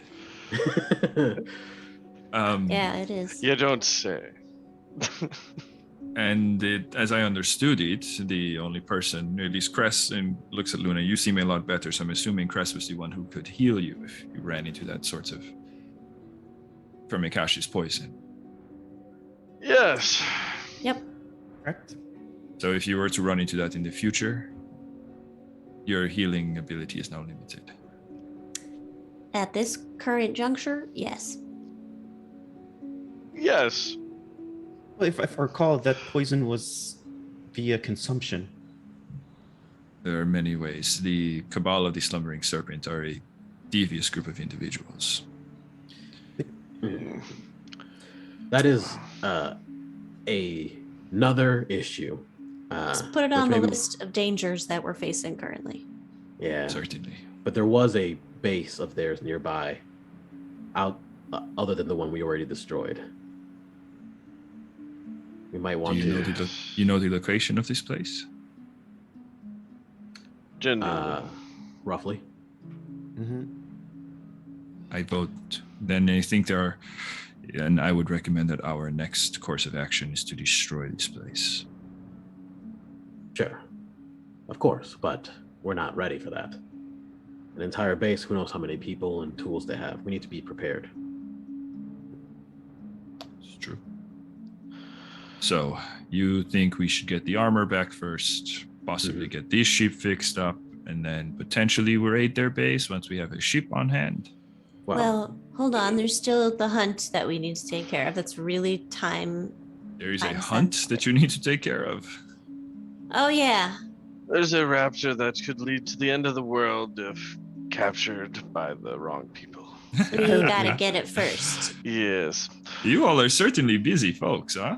Of course. Listen, there's a Never a lot to dull do moment. in the apocalypse. I would actually propose we skip the mech suit for now and focus on the Raptor, and then this base I would probability of a caution you ship. against that thinking. These power armor suits, it's useful. It's very useful. It can be either worn, so to enhance someone's abilities, or if the person has the control amulet, then they can control it without having anyone inside it. Question: Is it like outfitted for combat, or is it mostly utility It's- to fix things? It can do both quite effectively. So you weren't clear on this before. Do we need the amulet to operate it or not? You would need the amulet to operate it, yes. Okay, so we Even have to if someone's find inside. the suit, the amulet, and the sun sails. The amulet amulet would ideally have been with Zinc. So if we can find him, Maybe we'll find Zinc. Yeah. Maybe he even has the armor. Maybe he used the armor to safely land. I don't know for All sure. the more but reason to go quickly, because if Zinc is still alive, he's not going to last too long out there on his own. Okay. I agree. This is true. Then let's pack up. Let's go. Okay. Idris, when I get back, I would like to have a more formal conversation with you. Oh, certain. And you, the two of you, as he kind of responds, you're interrupted by Kanari, who goes, Captain Lycus, if it's all the same, why don't you just take him with you? It will just be a lot nicer for all of us if he's got something to do. We could certainly use an extra hand. He just kind of looks over at Kanari, looks over at you, and goes, if you all are all okay with it, I've certainly got nothing to do this morning. I was probably going to go argue with Talk about getting that watchtower set up, but it looks to you like it's been handled. Started. Yes. It'll be slow, Oh. but you'll get it done. Well, if we can, Konari, if we can at any point maybe spare some of the automaton to help him. And Konari goes, well, there's also the goblins you all said you have imprisoned. Perhaps they could help him. As long as they're well watched. wouldn't trust them farther. Well, I could throw them quite far, but I wouldn't trust them to watch me sleep. Pim, if you're willing, people tend to like you a little more. Maybe you and I can convince the goblins to work with us, as long as Adenor is far, far, far away. Well, I'm sure I could be in range and just kind of holds his musket. The other thing I wanted to mention too, just so everyone knows, when I was talking to Captain Flintlock earlier, he mentioned that he is an enchanter of sorts, collects exotic items, and has the ability to enhance them. In case anybody is interested. The star anime eyes, it grows.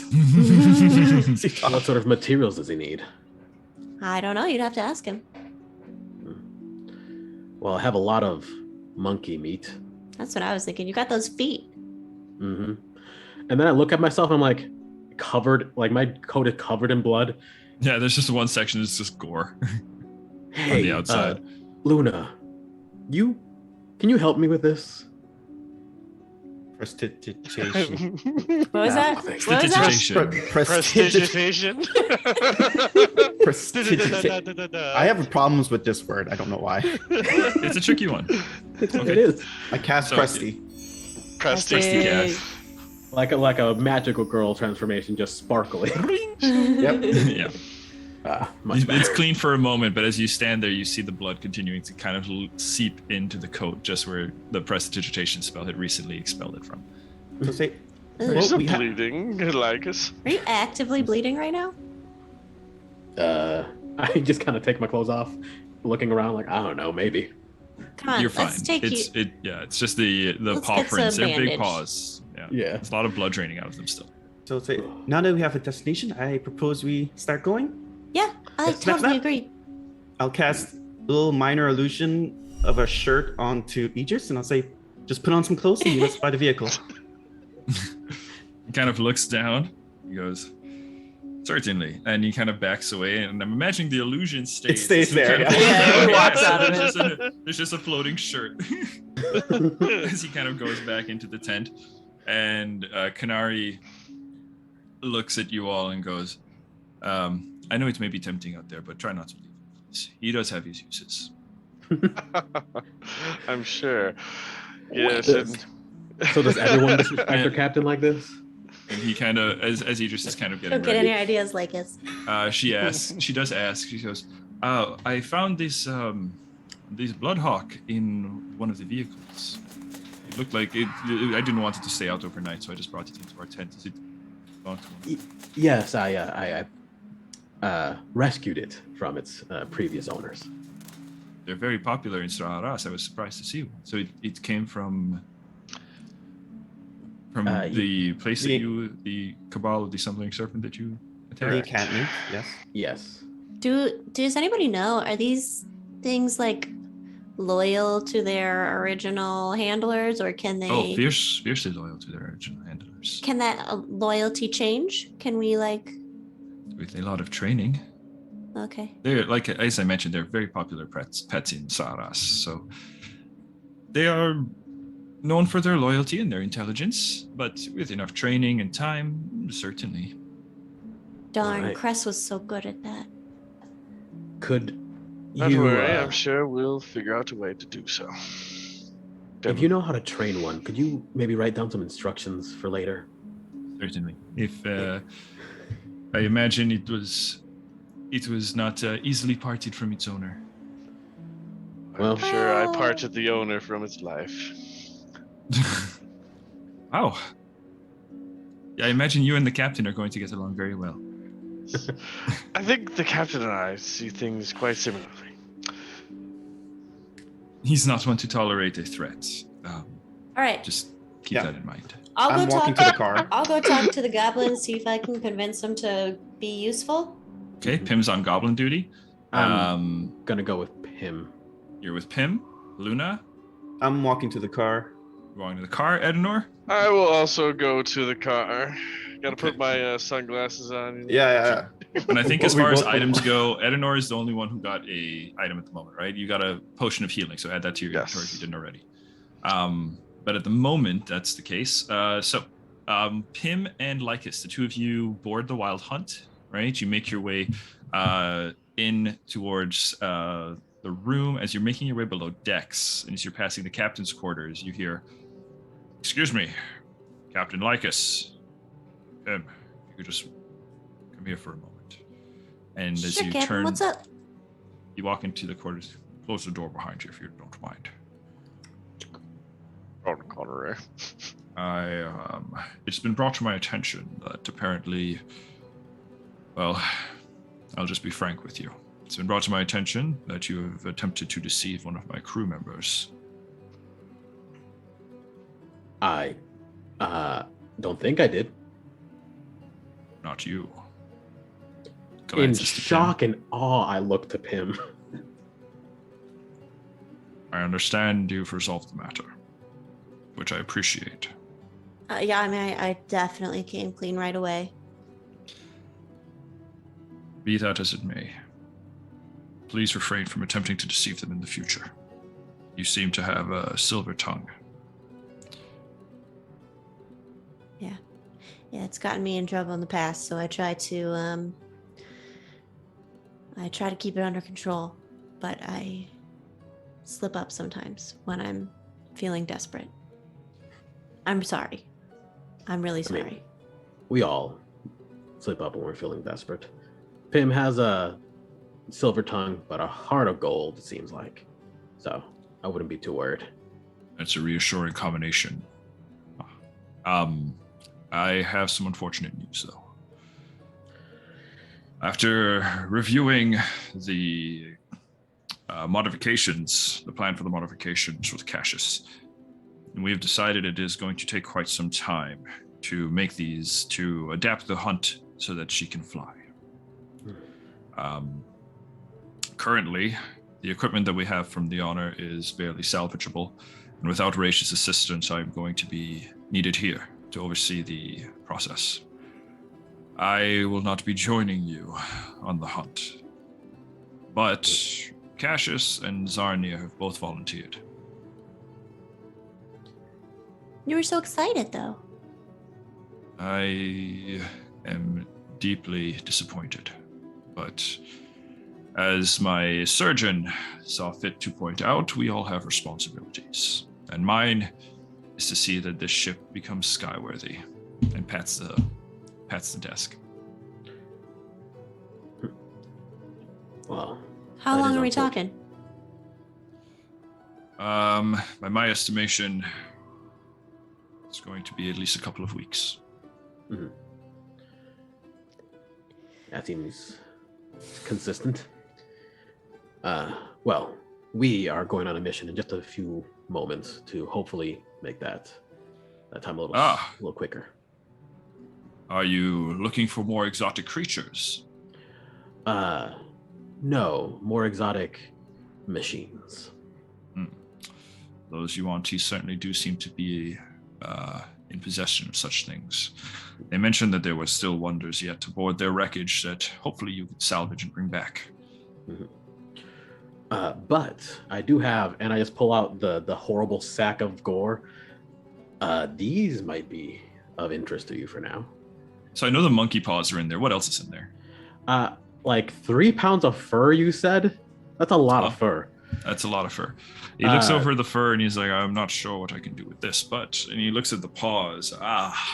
Also teeth and fangs and whatnot. Oh, yeah. Okay. And he looks at he's going to look through the stuff, but the paws immediately catch his attention. He's like, now these look like promising appendages. Mind quivers with anticipation. What can be created herefrom? And he kind of starts rolling them out, taking measurements. He pulls out like a little sewing kit and kind of looks them over. Oh, I can make something quite interesting with this. All right, Pim, why don't we leave him to his quivering? Are you leaving this in my care then? Yeah. I don't know how to do anything with this, but as a friend, or as an ally. Hopefully, when we come back, there'll be something better than just bloody paws. Well, I do owe you for rescuing my crew. So, in at least 2 days' time, I can give you something quite interesting, hopefully, as compensation for your troubles. Look forward to it. Now, can anyone from the crew come with us? Anyone who's feeling up to it, or are you? As long as they are willing to, as long as they're feeling up for it, certainly. Okay. But at the moment, 2 certain volunteers were Cassius and Zarnia. Okay. Okay. So, after that interaction, 2 of you make your way down to the hold. In the hold, you come across the brig, where inside are 3 goblins and 3 yuan-ti, all chained to the bars of the hold of the brig. Can I make a stop at like wherever there's food and Sure. get That's a little true. tray Yeah. of What are you food guys for doing them? for? What are you guys doing for food? Actually, that's a great question for all of you. I don't know. Is there like something in the village, like a cafeteria area that people Not go to for really. meals? Yeah, our good berry person left. Yeah, Not we also really. did bring back quite a few ration boxes, I think. We said we stole You did bring. from, You did find rations in the temple map. What is So- what is everyone else doing for food at the village? Is everyone on their own? So you'll have to investigate that, but they seem to be sustained somehow. So, but I will say, like walking through here, if you're looking for like the galley where you can just kind of snag some stuff, yeah, you can come across the galley and you can find. I would say you find. Wow, you find 4 rations. Okay. So you can secure 4 days of rations, or 4 packs of 4 individual rations. Rations Okay. are an item in the D&D Beyond. Right. But yeah. Well, I just want to grab a little something for the goblins as we go talk to them. Sure. Okay. So from the 4 rations, you can subtract 2 and you can kind of give them to the goblins to share amongst themselves. Okay. So yeah, we head down there. So I'd say Lycus and Pim, you can both add 1 day's rations to your thing. The other 2 rations you are expending on the goblins. Okay. Over your party members. find your own food. Hey, listen. Goblins. It's part of the process. Make the goblins into fuel. That's part of the process. Shut up. That's not the process I'm talking about. They're fattening them up so it's more blood. It's called making friends. You big nerd. And on the subject of making friends, the goblins are, as you present the goblins with the rations, the yuan-ti jealously observe this interaction. That's not hard to pick up with just passive insights, especially Pythias, the kind of more like aggressive one. The goblins, yeah, they receive the stuff and they're like, thank you. But as nice as it is to be fed, clink, clink, what about our freedom? Well, yeah, let's talk about that. I mean, I didn't just come here to give you food, admittedly. I wanted to chat. How many goblins? There's 2? 3. 3 goblins, okay. There's Clink. What was it? It was like Snapple, Snapple, Poppy. Crackle, and Pop. Yeah, I think that's right. and then Clink. So Poppy. 4. So there's 4 4. goblins. Yeah. Yeah. Well, Clink does all the talking. Just yeah. I mean, you're probably getting kind of sick of this hold, aren't you? Well, the conditions have certainly improved, but can't say the same for the company. Looks over to the yuan-ti. The yuan-ti look back. You can easily sense that there is some tension between these 2 groups that you have penned in here. All right. And it continues to rise. I kind of motion for them to get closer to the bars, kind of as far away from the yuan-ti as possible. Okay. Listen, Clink. We might have an opportunity here to let you guys out of this cell. We're gonna need something in return, though. And this is not an invitation to run off and escape. This is an invitation to make yourselves useful to this village. And in exchange, you don't have to sit in here in this dank cell with some people I know you're not too crazy about being in close quarters with. And what would we be doing? Well, you'd be helping. This village is in need of repair. And you've got arms and legs, as far as I can tell. Which I'm very fond of. Can't blame you there. Looks to you, Auntie. Well, it certainly sounds like an improvement. So you'd be putting us to work then? Yeah. Think of it as Slavery. Community service. And what if I just wanted to walk away? Looks to you, Lycus? Well, that would be problematic. There are people in this village who are a pretty good shot, and I don't suspect you'd get very far. I'm sorry to say, on one hand, we would never make you do labor. You would never be slaves. But you do present a threat, you and your faction. And if you try to I'll just run remind away, you found us as prisoners. sure. A status yeah. which we seem to be maintaining. Blink, blink, blink. And is that not a better status than slave? Or preferably even dead? When you put it that way. If those are my options, then fine. I'll give service. All How right. long will my company and I be in service? Well, we'd probably take you out during the day, and you would get your fresh air, see how it goes day by day. You'd be under supervision, of course. So if you did try anything funny, we'll be watching. And depending on how that goes, we'll talk about where you can sleep. Feel like I don't have a lot of options here. None of us do. Very well.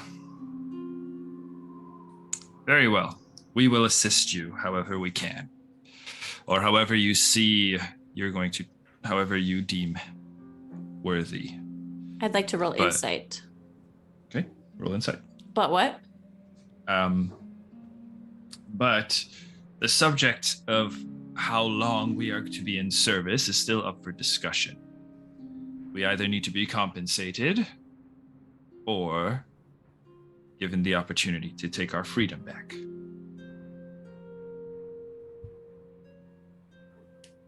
Look to Lycus. Sounds fair. At some point, we'll have to have that conversation. I kind of want to kneel down closer to them. Okay. You mentioned before that you and your people, you want to save the world in your own way. We want the same thing. If you'll get your freedom, you'll get what you deserve. But I suggest maybe see how you like it around here. All right. I'll keep an open mind. And I hope you all will too. So I'm rolling send- insight now Sure. to see Oh, if he's... Yeah. I'm going to say this one thing, and you will take this as part of your insight check as well. But Clink says, if I sense any sort of hostilities from anyone, then maybe this deal has to be reevaluated. Seem fair? I mean, here's the thing. Hostilities you will definitely encounter. I'm not going to lie to you about that. But it is our promise to you that should you fulfill your responsibilities of helping out, doing the work, rebuilding here, no one will try to harm you. That is the agreement we can make. And my insight is a total of 20. Okay.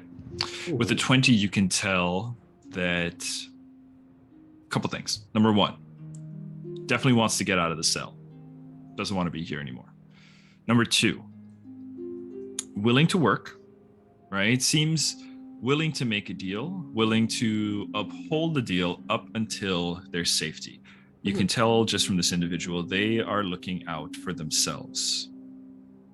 They are more than anything focused on surviving. And that is kind of the priority. As far as hostility and stuff goes, you can kind of get the sense that this is going to kind of be dependent on how they're treated. Yeah. You know, if you present as an enemy, you might find they will be enemies. Okay. But your relationship at the moment seems there's an understanding. I would say that there is an understanding that this is their best shot at least freedom and something resembling a quality of life that is not in a cell with the Yuan-Ti. I extend a hand. They extend a hand. They extend both hands because they are chained together. And I shake and I pull him in and I say, if you want to survive, you will not try to run and you will not hurt anyone in this village. Remember those terms. You kind of like let go. The Clink responds, dream of it. Inside writing still tracks. Yeah, okay. Okay. So, you guys unshackle them? Yeah, do we about? have the keys or whatever? Sure. Just- I'll say yeah. it's kind of floating around between the group somewhere. Yeah, we'll say you guys would have decided. I'll say from here on out, we'll decide who has the keys. Lycus or Finn? Just go for it. I Lycus guess. has the key. Okay, so Lycus, you have the keys. You unshackle them, and they are freed. They We- rub their wrists. We guide them The out. Yuan-Ti kind of shoot you guys some dirty glances as the door closes and they are relegated back to darkness. But yeah, you guys leave with the goblins in tow. The goblins kind of step out, stretch, eager to be free for at least a moment until, as you guys walk out the back of the ship, Kunari is standing at the bottom of a gangplank and greets, takes the goblins under her wing, and they leave to their assigned tasks, whatever Kunari might decide is fitting. The two of you rejoin the rest of the company, the rest of the party at the vehicles. At the vehicles, Idris is also there. And the five of you, if nobody has anything else, hop into the vehicle and take off. Sound like a plan? Yeah. Wunderbar. All right, we're going to take a break here. All right. As you guys are heading out. Which direction you headed to? The Shiny. The shiny direction.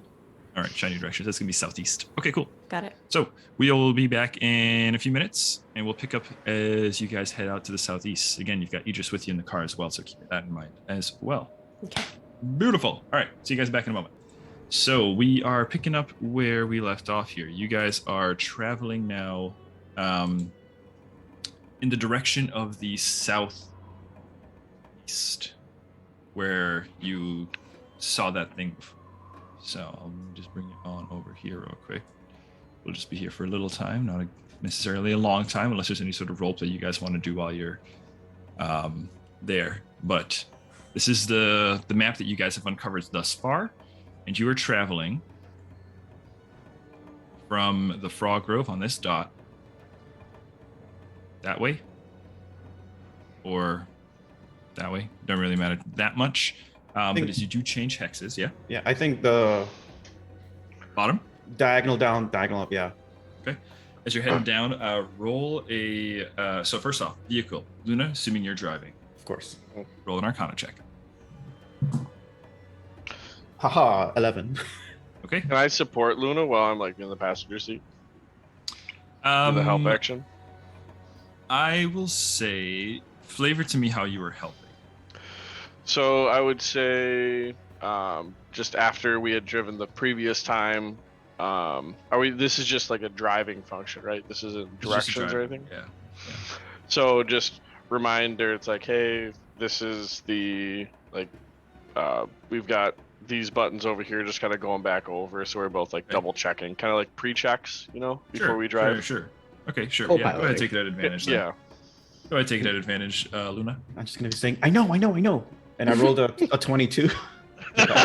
Well, there we go. There you go. So, yes, you are successfully driving, efficiently driving.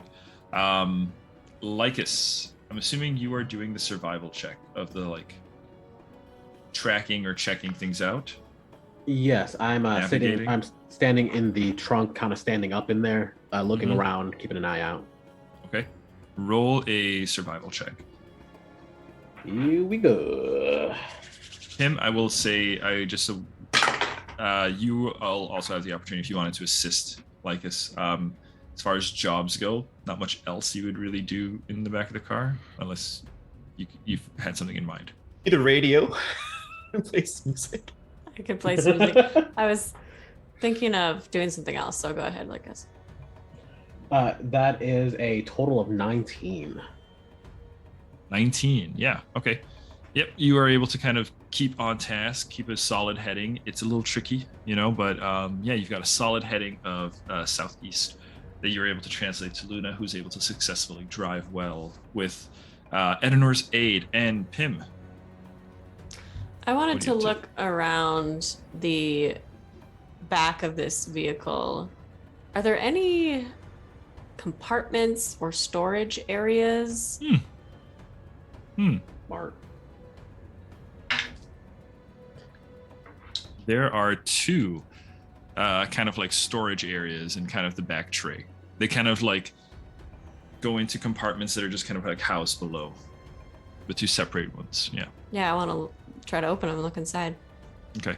Looking inside, you find.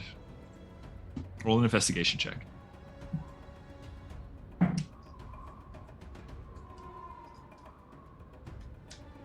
Seven. 7. With a 7, you find 16 silver. Woo! Nice. You find a ring of iron keys Oh. and some lacy undergarments. All right. Oh boy. Nice. These ones, you know how to party. So that's what you got. Okay. Gotta look good I- when you're sacrificing people. Yeah. I'll just point out How could you the not? compartments to the other folks in case anyone else wants to take a look and roll better. But No, unfortunately, the check just gets harder from here on out. So yeah, okay. I'll just take that stuff and put it in a little bag. okay, sure. So you have that stuff. And Can I roll a yeah, so- perception check to see her taking the lacy undergarments? Oh, Yeah, I'll here's- say with your previous check, Here's the hentai. you're aware. Actually, no. I'll take. No. Yeah, I will keep them for now, but I'm not gonna. Yeah. So- yeah, with your previous check, Lycus, you can catch that. I just wanted to know. Yeah. No, you know. Creeper.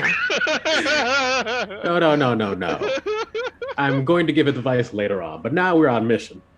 So, yes, of course. Speaking of the mission, as you guys are driving along, you are you find Lycus, what did you get before? 19 total. 19 total. Okay. Okay. With a 19 total, yeah, you guys are able to travel in and out of that that hex without any issues. The vehicle just kind of trugging along loudly beneath your feet. Lycus, as you kind of look around, as far as you are aware, your passage is uneventful. It is mostly open riverbed dried, sandy. And as you guys kind of hug in along kind of the cliffs, you continue heading forward. There is actually, with your check, as you guys kind of come around a bend, right, just above a slope, you can see off in the distance a gleam of white, just several miles out. Just a shining sparkle, similar to what you guys had scouted before. And using that as your heading, you follow along, driving along. As you approach it, it's a few miles out, and the distance kind of closes. The sparkle kind of gets a little bit dimmer and dimmer as you guys get closer, but keeping a solid heading. You're traveling along now dried, sandy banks, and up ahead, the embankment kind of looms upwards as you get closer, and you can see that there are several trees, mangroves, vines that have kind of like clumped down and, you know, found different resting places along the bottom of the embankment. And up ahead, you see a large kind of massive tree with these like gnarled roots and vines kind of stretched out over it and the rocky surfaces. And embedded within that, you see a gleaming swath of white cloth, white yellowish cloth. As you kind of look closer, it's maybe even like a white gold. And as you kind of near it, seeing it kind of entangled in there up the cliff about maybe 40 feet, you guys kind of park your car, just, you know, below it. You can kind of see it up there. Idris looks at it and goes, well, that looks like the sails. We should also keep an eye out for for the power arm if it's around as well. Of course. So You is can the tell sail like tangled in the tree? Yeah, the sail is like tangled up in the tree, like it's kind of like twisted and kind of all kind of caught up, as vines and everything kind of like wrapped around. I guess I could try to climb up there. I could assist you by utilizing my wings. Fly up there if you could assist in unentangling it, and I'm sure that having a flying companion will help in that. And then perhaps while we are doing that, the rest of you could potentially see if you could find the mech. I should be able to climb up there, no problem. How frequently can you use those wings of yours? Once every... how to put this? Once every... I just have to take a little bit of a power nap after, or rest for about an hour. Then I can use them again. Well, if we can climb without you having to do that. I have 2 variations of my wings. Oh. How many variations have we seen? You've seen both of them. Oh. Yes. So what's the plan? I can try. I have the Ziggy hook. I'm pretty nice. Oh, yeah. If I can get up there with you, I'm pretty good with my hands. Maybe we can make quick work of it. Just hold on to me, and then if you still want to use your wings, that can give our best vantage point. It's true. Maybe I could use that while you guys are getting it to try and find the mech. Mm-hmm. That you make a valid point. First, search around this immediate area, and if nothing, go for it. Keep an eye out for signs of zinc too, or any life really. Anything particular that makes zinc stand out, Idris? Yes, he's got a bright orange scales. We used to call him the fire tongue back in the academy. See. You'd tell him by those bright orange scales, bright green eyes, fairly handsome. But I don't know how you all feel about my kind. So handsome to me. I think these two will be fine. Well, actually, probably the entire crew enjoys your company. All right, so you three are working. So you three are going to be making your way up to the sails. Lycus and Idris can kind of scout along the bottom for signs of the power arm or zinc. I think it's me, Luna, and Pim. Yep. And I'm going to be flying around, actually scouting around for the... I got 10 minutes, so... Yeah. Okay. Meanwhile, Idris and I probably should look for the actual like amulet or like any of the power stuff to get active. Okay. So, I'll do Okay. some scouting and then bam. Yeah, let's do. Okay, so we're gonna do Edenor first. Yep. So Edenor, you pop your wings. Yep. Give us a taste of that So juicy Edenor flavor.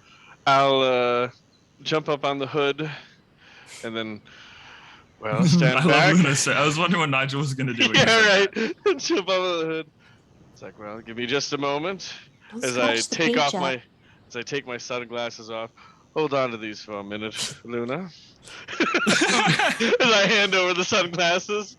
The sunglasses must stay with the vehicle, of course. And I will just kind of like stretch, and then as I kind of like stretch out, you see these astral wings, purple, large sparrow wings just emerge out, kind of flex a little bit, and then I start gaining altitude. Okay. I will return when I find something, or within 10 minutes or so.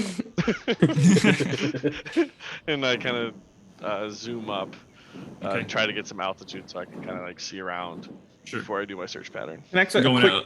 quick question here. How close are we to the wall or tree? Are we within 30 feet? To the tree? Yeah. Okay, so this is what I'm gonna do. I'm sorry. It. Yes. So you're about. Let's see. So 20 feet up to the tree. Because you're 40 feet below the tree. If you stand on the hood of the car, I'll say you can just like jump and get within range. I'm about to do this. So as Edenor flies up, I'm gonna make a little estimate here. Okay. When end of range, I'm gonna grab on to Pim, and I'm gonna Ziggy hook attach to his back Okay. Ow. and reel up.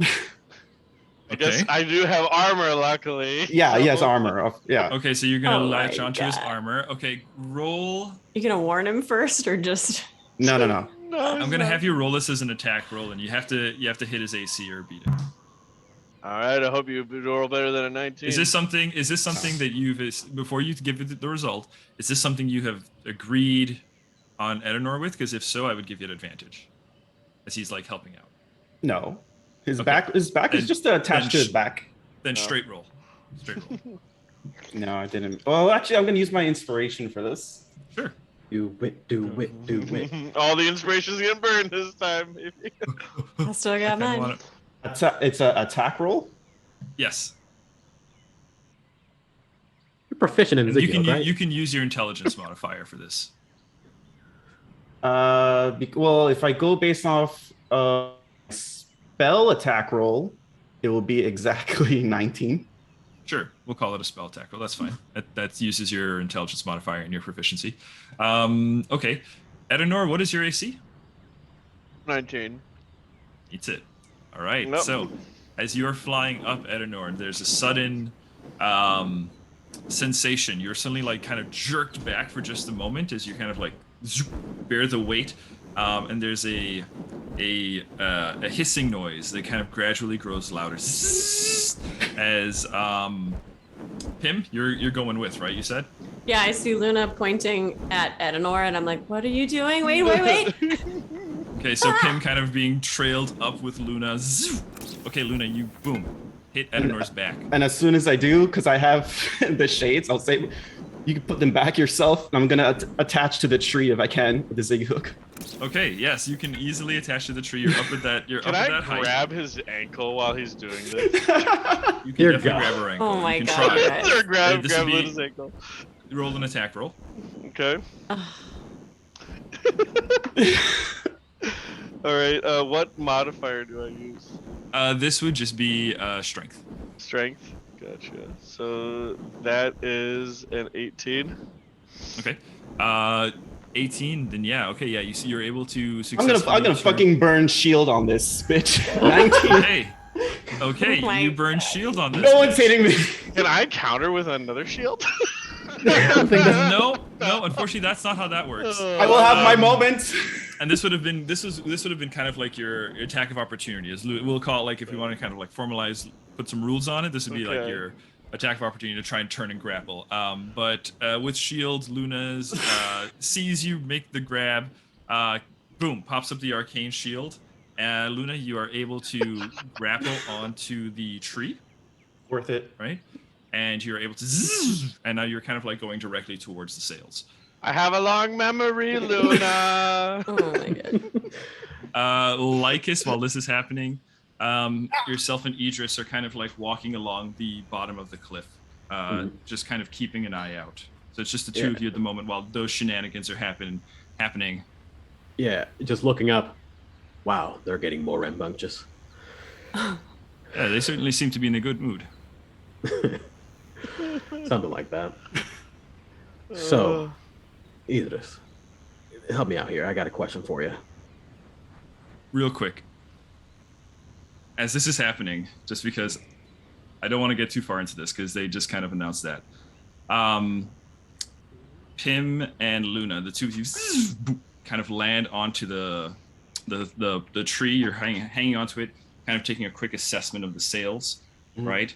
And as you were kind of there, you start to feel the tree kind of like shift, right? So you kind of like hang on, just because, the branch takes the weight and that kind of stuff. And then as you're kind of standing there, kind of assessing this, you can actually feel the branch, the vines kind of slowly wrapping around your wrists. As the two of you... Snakes. Looks like somebody might need assistance. Fucking snakes on a boat. Okay. Seems like a you problem. I roll... Let's see here. 1 sec. At my 5 seconds of fame, I'm okay. And then I hit the big boss immediately. Pim. Does a 17 hit you? Yeah. Okay. All right. Let's see. And then Luna, I got a natural 20 on you. Is that just Do a I- grapple? I already used so that reaction, didn't you, baby? this is... What is it? Yeah. So this is what happens is it is going to attempt to constrict you, right? As the vines kind of loop around your wrists, right? It just kind of starts to cinch really tight as it's going to squeeze you, and the pressure of it is just so intense. Ow. It causes let's see, that's going to be 8 damage to you, Pim, and then to you, Luna. Ow. That's going to be 19 bludgeoning damage to you, Luna. Oh. Where's most of my HP? Help. The Help now. two of you are 19? restrained, and we are going to roll initiative. Ay, ay, ay. Matt, you get it, Max. You win this. You win. Should I have know. known. A tree is never just a tree. I know, just kind of sitting there. Okay, so to get I here's guess I the can wait an math. extra turn. 1 sec here. I need a token for the vehicle and the Idris. That's hilarious. That is so funny. Crit tuna, crit. Yeah, sorry, Luna. Should have let me grab that ankle. Okay, so we'll Yeah. see you guys. So Lycus and Idris. Lycus, we'll say you're kind of like right there next to Idris. Well, I need. this looks bad. Definitely doesn't look good. And it definitely doesn't help that I rolled a natural 1 for my initiative. Oh, That really don't help. good. That really don't That's- help, guys. It's not great, but I rolled a natural 20, so you can have it. Hey, yeah, you guys Oh, do have an shit. initiative swap. Oh yeah, we could I have do an not initiative. forget. So Yeah, 'cause 1 sec you're here. flying. That's true.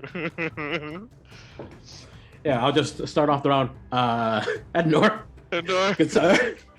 could you Yeah, handle that? we can say you can flavor it as you kind of giving an order or something. I got a total. Do you want totals? 1 sec. I'm probably missing your. Oh, Luna. Okay.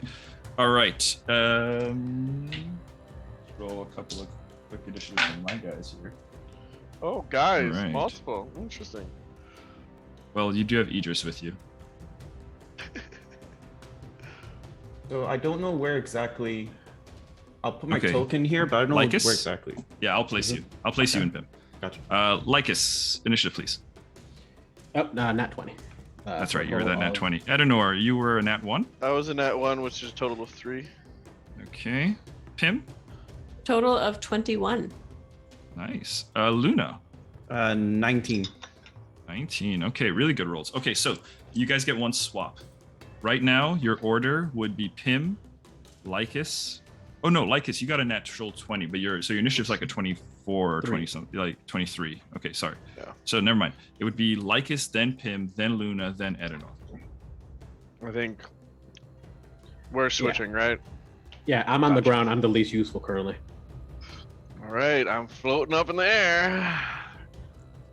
Ednor, get to work. If only somebody All right, wouldn't have so- been hasty. Just get it. Just enjoy the moment.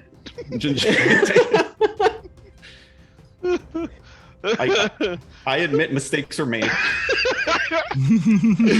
I admit nothing. But the visual, Oh. guys, the visuals. That's what matters. The visuals, man. Those visuals were worth. I didn't know he was hiding a boss in here. Is this You know, I should have thought of that too myself. So. It's just some vines. Yeah, just some vines that did 19 Flames. damage. Like it's Yeah. coming in at Yeah. the end of the order, taking that nat 1 for the team, boy. Okay, so top of order, guys. Thank you for your patience. Okay, let me just go ahead and place these guys. So Luna, you are going to be right here. Pim, you are going to be right here, next to Luna. Lycus, you are next to Idris over here. And Edenor, I'm going to say you are like 60 feet up. Yep. So you are 20 feet above them at the moment. Gotcha. All right, so you're 20 feet above this top level. All right, so Edenor, you are up with Pim on deck. All right. Well, as almost chuckling, Ednor's gonna be like, look who's in trouble. And I'm going to fly right over to, I think I got just enough to get there, right? Yeah. Yeah, you can get within. Yeah, with your movement speed. Well, Right yeah, now? that's true. Yeah, sometimes I forget. You can get wherever you want. I'm good. I'm just gonna jet on over there and look at Luna and then help him first. Okay. Just here. All Like, right. You'll be fine. So, how? I guess like it would just be. Would I need to attack some branches to loosen it, or could I just pull? Let's see. So you fly down, and as you fly down, and you kind of start If I quick dodge taking in. anything? So taking in an assessment here. Mhm. I need you to roll for us a wisdom saving throw, please. Okay. Pretty good at those. It's an 18. So as you're kind of like flying in, Pim and Luna are kind of cinched to the side of this cliff face, this tree by these vines, right? They're kind of pulling back, and as they do so, you can see there's just kind of an uproar of dust. There's a little bit of a wind that kind of goes through, and there is a cloud of pollen Oh no. that just kind of erupts Okay. from beneath the trees. You kind of go in, and it kind of gets your eyes a little watery, makes you kind of sneeze a little bit, but you manage to stave off any other further effects, as maybe just brief allergic symptoms are all you will suffer for now, that are not debilitating in any way. So you are taking a look at Pim, trying to see how you can probably get her out. So you could go about this a number of ways. You can try to just like brute force her out, Mm-hmm. right? In which case, you can just kind of like scoop her up and try to like pull her out. Okay. You can try to pull the vines apart and give her a moment to kind of squeeze through, right? However, what are you thinking? What would be most Edenorish? I think Ednor would just grab Pim and then just place his feet, rip off, and kind of try to float backwards. Okay. Roll me a strength check. It's Okay. an athletics check. Yeah. That is a dirty 20. With a dirty 20, yes, you are able to extract Pim from these vines. You are able to kind of gum down, right? Kind of like scoop the arms underneath the armpits, kind of lean back, and kick off mightily as you kind of start flying back. Pim, I need you to roll a wisdom saving throw as you are being pulled back. Oh, fun. This isn't a spell or magic, right? This is a magical effect. It is? It is a magical effect. Okay. It's just an 11 still. Beats it. Beats it. Oh, okay, that's not too bad. So you are able to pull back. You again also suffer mild allergic effects, but you are fine. Yeah, you're just a little sniffly as Edenor kind of pulls you out. So Edenor, you flew down 20 feet, right? You still have another 40 foot of movement speed.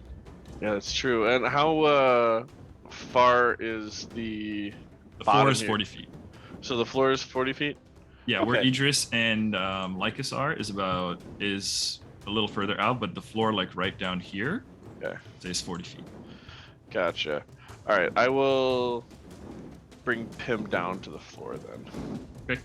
Bring Pim down and set her down on the floor. Wait. But I'm kicking a little bit. Wait, I can help. you can help from down there. Not really. Well, what? How tall is this? Is this also covered in vines though?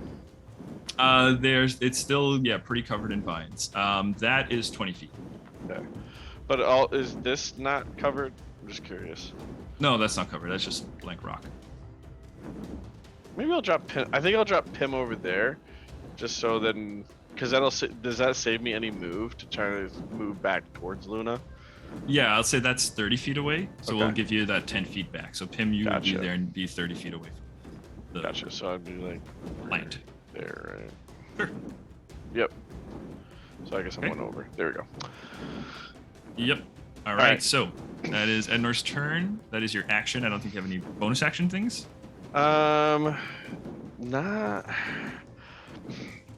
I think I will cast. Nope, I'm gonna save that. Nope, that's it. All right, Pim, you are up with Luna on deck. Okay. This is considered a creature? Yeah. For like the purposes of Yeah. What's your? Its type is plant. That Okay. gives you insight for your ability. as long as it's a creature. Yeah. I'm anything is a going creature. to but would it understand my language? Probably not. I will just attempt just to see. Well, no. Fuck it. I'm just going to shoot it with crossbow. Okay. Roll an attack roll. So you land, right? As Edenor kind of pulls you out, flies you over, and in one kind of sweep, kind of lets you fall, right? You land, boom, squirrel style on the top of the rock, whip out your crossbow, and take your aim and fire with a attack roll of 14. hits. Okay. With damage of... It actually hits Luna. 9. would be 9 dead. damage. 9 piercing damage, right? 9 piercing. The tree just uses Okay. Luna as a human shield. Okay. Let's see. True. And then Alright. as a bonus action, I yell up to Luna, Luna, don't let it wrap around you. And that's a bardic inspiration. Go, Luna, you got a bardic inspiration. Any movement, Pim? No. Okay. Does Luna. look like there's vines over here, right?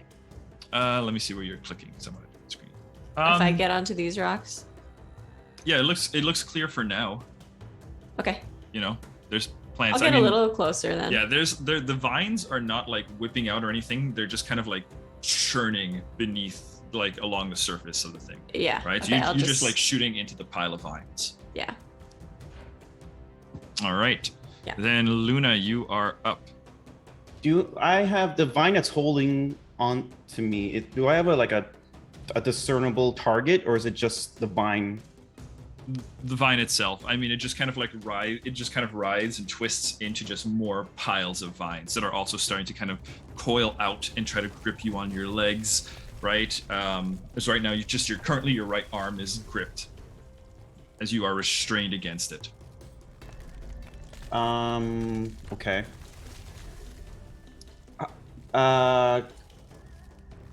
Vines are starting to go down.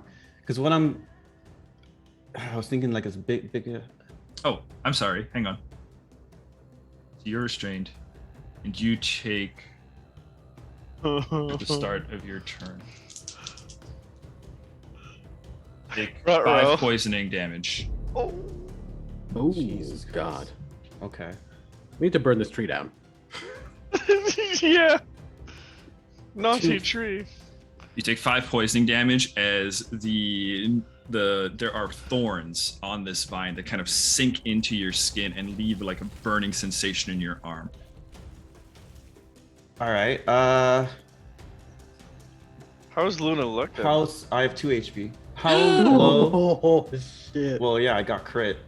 How low is this area below it? Because I'm assuming this is a vine that's too thin for me to actually like stand on it, right? Yeah, you can't quite stand on it, but there are some large ones that are writhing around down there, and you're a practiced, well poised person. Like you could find a place that you could stand on it. If I can find the larger ones, how lower are they? We can say you can find them at all levels. They're all over. They twist in and out. So what height? Let me tell you what I want to try and do. I want to try to do Misty Step to go just above the one I am now and come downwards with a green flame blade. Okay. So yes, you can absolutely pull that off. And then you will just land like, we'll say 10 feet below where you are now. If that is safe enough to not roll a d6, yes. Oh, if you mean like for it to lose range or something? Well, 10 feet, are you rolling falling damage? Oh, yeah. 10 feet is minimum falling damage. Or no falling damage. Yeah. Okay, that's what I wanted to make sure of. Yeah. So that's what I'm going to try and do. So sure. I'll just apparate, silver mist comes up, right above it, and I'll come swinging down with my sword with a green flame blade. Roll an attack roll, please. Attack is I think an 18 to hit. 18 is gonna hit. Roll damage, please. This is an 8, I think. Where's it? That is a 7 plus 4. That's 11 damage, and then pretty much the green flame blade is any enemy type next to it will now get 5 fire. Okay. So if it's a vine, I'm thinking like. Looks as you're kind of cutting through it looks like it's just one writhing mass. It's just a particularly large writhing mass, but you don't get the sense that these are multiple creatures. It could just be one creature potentially. Additionally, break down that damage that you did for me. What was it's 7. That was all rapier was 11. Okay. The 5 no fire damage? Well, the fire damage would have been if there's any enemy within 5 feet of it. Okay. How does it? Okay. So just the 11 damage there. Okay. Oh, I should have read this better. Okay. I think that. So no fire damage to it or anything, right? No, because it's the same creature. Okay. As you kind of slash down, I will give you this though. The fire just kind of licks off of it, like it doesn't seem particularly effective. I know it wasn't the intention of your attack to use fire, but you can get the sense that this thing might resist fire even. Okay. Wow. All right. So you're like 10 feet below where you started. As you land there, right? It is a creature. It's not going to try to it's not taking an attack of opportunity or anything, but it is moving and it is still a narrow space. I need an acrobatics check at advantage, please. What is this? Oh, that's the first one. Second one is a 25. 25, yeah, easy peasily. You are able to kind of land, kind of poise. It's writhing beneath you, but you are able to kind of shift your weight with it as you are just kind of balancing on a larger but still moving vine. All right, Luna. Any bonus action or anything? Oh no, bonus action was Misty Step. Yeah. All right. No, any movement. I don't know. I can. Would I be aware of attack of opportunities here? Because that's going to be my concern. If you were to try to move. Yeah. If you were to try to move, it could very well use that as an opportunity to attack. No, It didn't I use it against me. Oh, you're right. It did not use it against you, Max. Yeah. You're right. That's more probably error on my part. It should have tried. I guess. I'm willing to think retroactively. I'm willing to You retroactively. can roll take it at me. Yeah. Okay, yeah. Let me just roll it quick. It would not have hit you. That was a 2 on the dice. Okay. So then that burns it at least. Yeah. So it does not have its reaction. Then I would be moving my full, like as much as 30 feet can get me. Sure. So 30 feet Downwards? can get you down. 30 feet downwards can get you right next Yeah, to do some the ledge by Pim. Then How that's convenient. So you can get right up next to Pim and below Edenor kind of thing. I would be heading there then. I'm just going to move For your token there. safety. So you are there, back grouped up with your friends. Luna makes a very flashy escape out of the grapple. Yeah. Right, the flames seem to knew just you lit had off it. the body of the creature. Right, Luna takes off. Luna kind of like stumbles back intentionally off of the vine and kind of just like steps gracefully in bounding steps from vine to floor. And I'm Kind of runs up and slides underneath the two. I'll just yell out quickly that don't use fire. It's resistant.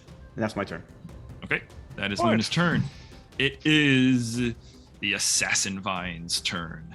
Assassin Vine. The Assassin Vine, for those of you that don't know, now you know, has a range of 20 feet on its attack. Oh, fun. Okay. It's going to be able to hit either one of those two. Not a very intelligent creature, so this is going to be a coin toss as to who it goes for.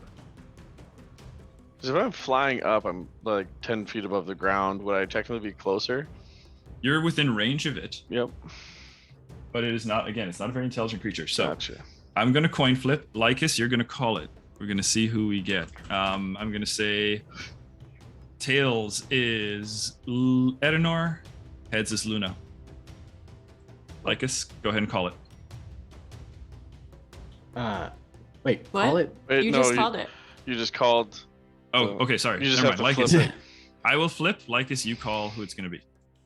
Okay. Heads for Edenor. Let's go. Heads.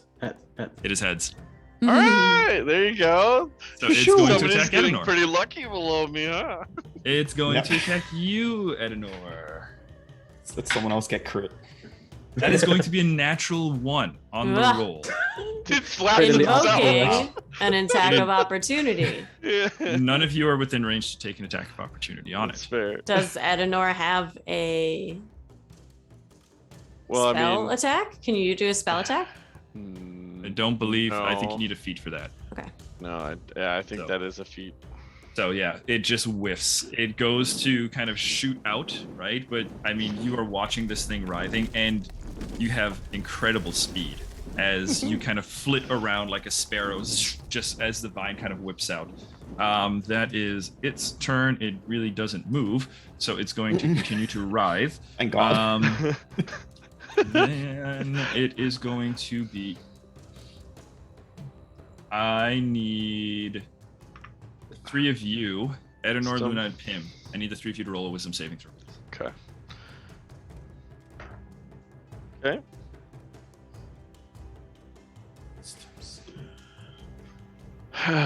Okay, I'm good. I failed. It was 10. 20 dose. I'm Okay. 17. You are fine. Pim, Ruh-roh. you do fail. Okay, so on your turn. Okay. Let me. On your turn, the effect will take place. Oh, As the okay. pollen kind of spits out throughout the air. Edenor and Luna, you two are successfully saved as you see pollen erupt from not the vines or anything, but from these large flowers just on the side of the cliff. Okay. That I'm kind of indicating to here. Yeah, Right? yeah. So you see there's an eruption of pollen from that, and it gets caught in the wind and kind of suffuses throughout the area. Right, it is Idris's turn. Idris is going to... Idris is going to draw his weapon, make his way in, and strike with his blade. So you see as Idris... Can he even do that, actually? Let's see. Nope.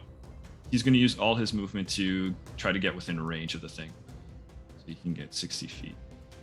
So I'm going to get you up there. So he's going to make one athletics roll. So he's going to... he has this long, like, katana, kind of like very Sephiroth-like. As he pulls the blades out from either side, connects them together at the hilt to create a sword that has two blades alongside, parallel, on one hilt. And he is going to run and jump. Use his movement there to get up onto that rock easily. Get up there, and actually he has a ranged attack. So you see him kind of like stand in position, kind of reverse grip on the blade. He kind of leans forward. There's a loud hissing as the helm that he's wearing, the eyes just kind of slide back, and you see blood shoot out. Two streams of blood just fire out from within the helm and strike into the thing. Into the body of the creature. He's totally healthy. And Like one of those freaking lizards. Yeah. kind of like one of those freaking lizards. I agree. I'm bringing lasers. Oh, decent fucking damage too, man. Okay. So that's Idris's turn. And so no pun intended, but with the damage on that, like, by the way, you're on deck. With the damage by that, this thing kind of writhes a little slower and it's bloodied. Wow. Nice. It's so. All right, that's Idris's turn. Lycus, you are up. So Lycus, of course, spend this time just stretching. He's kind of getting ready with his nat 1. And so I'm going to get as close to the thing as I can. I think I got a 40-foot move. I'm gonna try to climb this structure to get myself right in front of the crew. Okay. All right. So you're taking kind of that path, like up the side of that tree onto the cliff and that kind of stuff. Exactly. Okay. 1 sec. Let me just take a look at some. I'm also gonna use my bonus action to pop my Aspect of Freedom. Ooh, flavor that, please. Yes. So as I'm running forward, you see this glow starts to manifest. It's purple and gold, and then ahead of me manifests a better version of me, someone who looks tougher and cooler and stronger and better. And then I just like run into it, and as it disappears, the armor and like design of him, it stays on me. So I just improved my clothing as it attaches to me. Cool. Okay. So here's the thing, though. The path that you've chosen is you run forward, you step down with the left leg, your feet kind of sink into the sand. You step down with the right leg, your feet sink in more to the sand. You step down with the left leg. Kill you. Even more. And you try to retract that right leg, but unfortunately it can't, as it is sinking into the quicksand. Oh, no. So you run forward and you get to right. You're insane. Oh, you can see those little Quicksand. swirls. You can see the little swirls there. Good thing we did not park the vehicle on top of one of those swirls. I was True. debating asking for a roll, but I was like, no, I don't want to give that away just yet. So yeah, Okay. Lycus, you are currently restrained in that quicksand. You have not used your action yet, Oh, so you no. can use your action to get yourself out of here. Yes. Which I feel like I have to do regardless. But I'm just trying to see. So if many there's traps. Mm, anything. the tree is never You're just a tree. currently 4 feet into the quicksand. So as you kind of like step in, it just kind of sloshes in around you. Oh, So that's it's like, actual That's quicksand. most of your height. yeah, Yeah, I'm not a tall man. Yeah. you're not a tall man. Yeah, no, I'm just gonna use my action to get the fuck out of the quicksand. Oh god. Okay. Yeah, as you kind of step in, the rest of you just kind of like you see the flash of Lycus's activating his aspect of freedom, and as you see him kind of proudly run forward, he begins to as he kind of falls up to like his sternum in quicksand. Lycus, what was your roll? I don't know. What am I rolling for here? Like, exactly. You are rolling a strength check, so an athletics check, please. Perfect. 14 on the dice plus athletics. 4, 18. You are able to pull yourself up out of the quicksand, my friend. As you're kind of like sinking in. You've grown up in the jungle. You've encountered stuff like this before, and you just kind of throw your body flat forward, and you kind of like shuffle your way up. So you do manage to get out of the quicksand, and you do manage to climb up. I'll say that does eat a chunk of your movement, but it does get you. You can use the rest of your movement to climb up here next to the party. Yeah, I just kind of get up there. Took you Oh, so that's long, the one. buddy. Well, Quit messing place- around. Get your head in the game. Don't use fire. what do you think about ice? Cold damage. Maybe. I was. All right. I'd say the damage suitable Are we for the doing our gods is Are we best doing our here. meta minute already, or? Yeah, so I was gonna say, no, if Lycus, are you activating something? Or does that take an action or anything? Because you're spent. No, I can't do anything. I'm just preparing. Okay, then top of the order, you guys do get a meta minute. I'm tempted to count a little bit of that discussion as part of this. Yeah. Hey, that so was in character. That was okay. That was I- in character. Fine. I'm gonna try to Alright. use Mage Hand to de-entangle the sails. If you can fly over there, Edinor, and try to carefully pull them out without ripping them. Yeah, I am. Well, the first thing is I would like to heal our friend here. Unless, clarification, does giving a healing potion take up an action? Or Bonus is it a free action. That's a bonus I action? think we talked about. Handing wanna- over a potion. Handing over the potion, I will say, is a bonus action. Okay. I have a potion, Right. so I'm good if that's what you mean. Okay. Sounds good. Okay. All right. So then, yeah, I will go up and then I could 15 yeah, seconds. because I'll be up there before you though. So I guess I'll be in position, ready for Just- it to yeah, like, just come hold. loose. I'm gonna attack it. Okay. Yeah. I think that's good if some of us are focused on attacking it and some of us are trying to Yep. get the sails out. I guess I'll Okay, hold my action. That's a minute. Okay. Gotcha. So, I don't know. You're up, sir. Right. Well, let's get the job done here, and I'm going to. Line up. Party looking epic as shit with the sand kind of whipping around behind him. What do you do? Sorry. So I fly up to be kind of like parallel or just touch under the sails, Okay. and I guess I'd like to hold my action to be ready to like catch them if they come down. Okay. So, All right. So you kind of fly in. mhm. You're kind of like just off the wall a ways, but underneath the sails, just waiting to catch him. Okay. I'm just Yes. gonna position you right over here. That's Pim. I'm gonna position you right over here. Gotcha. Right, and we're gonna say you are currently. We're gonna say you're currently 20 feet above the rest of the party. Yep. Sounds good. Okay. All right. Beautiful. Then that is your turn. So Pim. Okay. Pim, at the start of your turn, you are under the effects of the save you failed earlier. Oh, yeah, that's Oh right. yeah. What's that? So, Pim, you are going to be using all the movement on your turn to get as close to this creature as you can. And I that- forgot to mention to cancel the nat 20 from Ednor. Shit. Oh yeah. And that is this pod over here that I had indicated to earlier. I don't So know you if Ednor can- would have wanted to. You can Oh. use all your movement to get over there, and as you get into that, you can see it's more like a Venus flytrap. There's just like several peels of the flower, right? And you just kind of Guys, I'm just gonna be Unconsciously- over here. you step into it, and as you step into it, Oh, you God. all watch as it closes shut. All the petals just kind of scoop in around Pim, and the vines kind of begin to kind of seal the top as they kind of work their way around. And Pim, you are engulfed.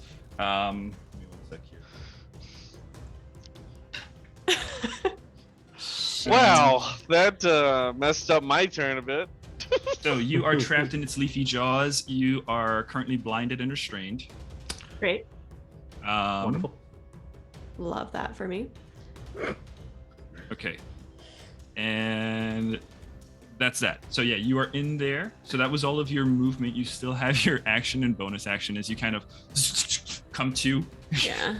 as you are in Ah, this. what the fuck? And as you kind of like step around, I mean, you're small, so you can fit in here pretty comfortably. But as you kind of step around, you start to get this really sulfuric smell. As you look down, you can see little wisps of steam coming up from your boots, where there is a liquid that seems to begin to melt. Ah! Okay. Someone's about to get eaten and dissolved. I put something over my face so that I try not to breathe in any more pollen. One of my Okay. sashes, I wrap it around my face, and then I take. I try not to move my feet too much, but I take my short sword and try to belly of the dragon style. Cut your way out. Yeah. Nice. All right, roll an attack roll. It's not an advantage or anything, unfortunately. Yeah, against creature. Yeah, it doesn't affect my. I'm gonna use my inspiration. I will say, that actually, you are blinded, so I believe your attack rolls are a disadvantage. Okay, back to that 3 then. It's a 7. Sorry. It's a 7 to attack. 7 misses. As you are just, it's more that you're just kind of like panickingly, slashing with your short sword, and the blade is just kind of getting stuck as you're getting used to the jaws the leafy jaws kind of closing in around you, restricting your space, and you cannot see shit, unfortunately. Any bonus action?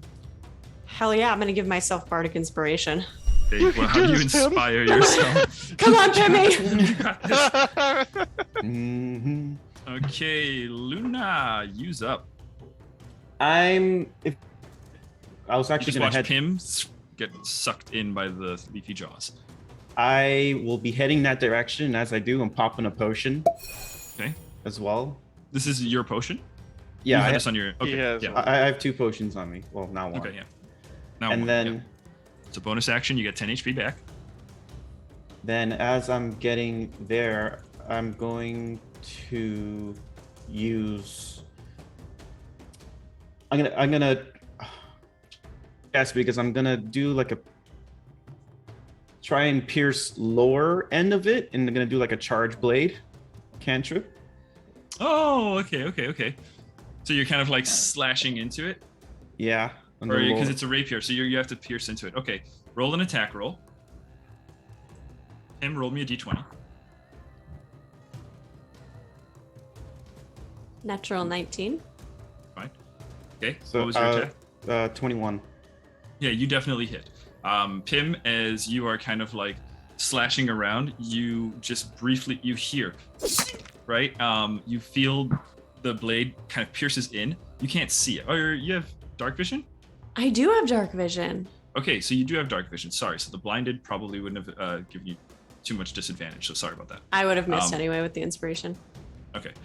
So yeah, the blade kind of comes in. You can just see the blade momentarily. It's in gray, and as the blade kind of pulls out, there's just a little beam of light where it left its thing. This was a charged blade, you said? Very good. Yeah. Okay, so as the blade kind of pulls back out, Pim, you see little trails of electricity coming from the wound. kind of go out and kind of like suffuse throughout the petal. Cool. So the attack is 8 damage. 8 damage. Beautiful. And charge blade, it does it something on its when it doesn't move on its turn or something, right? Yeah, on its turn, if it doesn't move, it's another 1d8. Ooh. Very good. Very good. I think that's it for me. Especially because it can't move. Because it's a plant. Okay. Same someone and stab Nice. them. So Luna, you are up here now. We'll say. Right. Yeah. Okay. Fantastic. All right. So I am going to start of the plan's turn. Edenor, you are the closest. Mhm. It is going to try to attack you. All right. So that is going to be D20 to attack you. That is going to be a miss as I roll the 2. Another vine kind of like shoots out, right? It briefly kind of like wraps around your arm, and you just reach out and grab it and just tear it off. Let's see. Well, it doesn't move, so that's what it does. Then, okay. Let's see. Lycus, I didn't do this earlier. Yeah, Lycus, roll me a wisdom saving throw, please. Sounds good. As you'd kind of come into range here. We should have done this at the start of your turn there. Leave.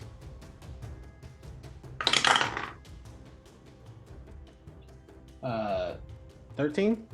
13 saves. I'm going to call it for both. You resist the pollen that is kind of like coming out throughout the area. Okay. Well, those things don't move, so it takes. You said roll me a d8 of damage as its turn 5. starts and ends. 5 damage. Yeah, 5 lightning. All right, Pim. You feel there's kind of like a. It kind of trembles a little, right? There's a little bit of a smell of ozone inside here, right? Electricity. You watch kind of briefly lights things up. All right, that is that turn. Then it is Idris's turn. Idris is kind of looking around. And is going to commit to moving in. Going to make an athletics check to make that jump, which he makes. So Idris jumps up here, and he is going to fail the save to resist. Another one bites at us. Okay. And he is going to step into. He's going to use the rest of his movement to step into this thing. As Idris, you all watch. That acid leech just kind of like after squirting the blood, the visor closes again. He takes kind of a couple of steps, big bound. Very. What's his name from Final Fantasy VII? The vampire dude, Vincent. Yeah. Right, you kind of see the cloak just kind of flapping in the air as he kind of lands, runs forward, and then slowly stops, casually walks, steps onto the plant, and Feel you. gets grabbed into the plant. He's going to take his turn to make his attacks at it. And you can see there's some attempts at strikes from the inside, but he continues to be engulfed in the plant at the moment. Lycus, you are up. So I'm gonna have to finish off this plant at some point. I look over to Luna and where Pim was. Do you guys need more help? Because Idris just got eaten. Yes. This is so silly. Alright. I'm sure Idris will survive. I'm gonna move over there, rub my hands together, and activate my my cloak ability, my chromatic dragon gift, and my claws will be engulfed in ice. And then I'm just gonna start reaching in and tearing. Do a Okay, little cold roll damage. attack rolls. Rolls the attack rolls. Alright. First attack is a 17 plus. That's a hit. That's a hit. Cool. Second attack. Oh no, I can't do a second attack. The bonus action was to activate the cloak. To activate your claw. So yes, just your attack. Yeah. And But if it's an unarmed strike as a monk, No, but he used his bonus action already. To activate the ice damage. He doesn't Okay. have 2 yet, if that's what you're thinking. yeah. no, I was thinking of something else. You would hit. What was the damage with your? So how much cold and whatever else? 10. 10 slashing and 3 cold. 10 slashing, 3 cold. All right. That thing is looking pretty fucked up. It is bloodied as you kind of like tear a side in, and Pim, you can see Pim on the inside, like right, Pim, is there's just a flood of light, and you can see on the other side there is Lycus in his astral werewolf form, icicles kind of steaming off of the tips of his claws, and behind is Pim, is Luna with the blade standing ready, just like a slight charge to it, just still lingering. We'll get you out in no time. Guys. Let's see. It is bloodied. It is very hurt. Its health becomes that number. So close. Almost got it there. So that is the end of this round. We move into another round. Top of the order. You guys get a minute. Was there any reaction to that cold, or is it just nothing in particular? Nothing in particular. Though, Okay. Lycus, what is your passive perception again, my friend? 15. 15. With a 15, Lycus, you do look around and you notice that there is another one of these plants up here, and it looks full. Okay. The bulb is up, like there gonna might be something blow. in it. Oh, that's probably where zinc is. Oh. So Yeah. the base of this, like, so the vines themselves look bloodied, right? From when the Yeah, the vines are like slowly just kind of twisting sadly. okay. I'm gonna go and try and take out the vines, so then we can focus on clearing 15 out seconds. these flowers. That's what my focus is going to be at the top of the turn. Kill it Sure. dead. Yep, Sure. kill it dead. Let's We'll super deal dead. with getting the thing sales after, when we're not getting hypnotized. Party Okay. over NPC, always. All right, then that is a minute. Edenor, All start right. us off, my friend, as you had declared a plan. Yes. Let's execute. Now, Edenor, Plant. it's like, well, it's time that I put you away. And using my To his bonus. weapon. yeah, my weapon. Nor runs. Edenor decides I could use a new party. Just kidding. Is going to use his bonus action to cast Thunderous Smite. And What is that from your paladin spell list? Yes. Roll a divine madness for me. Well, if I fail this, guys. Cat rolled prepare 3 for- nat ones. Hey, that was a nat 20. Ooh. You get Hey. full effects, so you get the full damage on this. Nice. Perfect. All right. So you get maximum damage dice on this attack. Awesome. All right. So I am going to also add another divine smite onto the attack. You don't even know if you hit yet. I'm going to. I just know I'm going to. All right, let's see it. I better hit. If I don't, I'll be really upset. It's an 18. 18 hits. Okay. 18 hits. I was getting a little nervous. I'm like, ooh, should I overcommitted? So, all right. So that's okay. So that's 1, 2, I mean, maximum damage on your thunderous smite. 3. Yep, maximum damage on the Thunderous Smite, which is 2d6. The 12. Just 12. It's not a crit, so you're not rolling that 2d6. We're just taking the max. Yep, that's fine. Sorry, I'll deal with that in a minute. And then let's do some d8s. Gods here. are calling. The gods are calling. Yeah. They're calling like, "Hey, You're good cute. job on that divine Yeah, smite." right. So that's Yeah, 7, buddy. 7 bludgeoning, and then sorry. God's like, we have to nerf him. Yeah, 7 bludgeoning, and then unfortunately only 5 radiant. 7 plus 5 plus 12. It's 24 total. 24.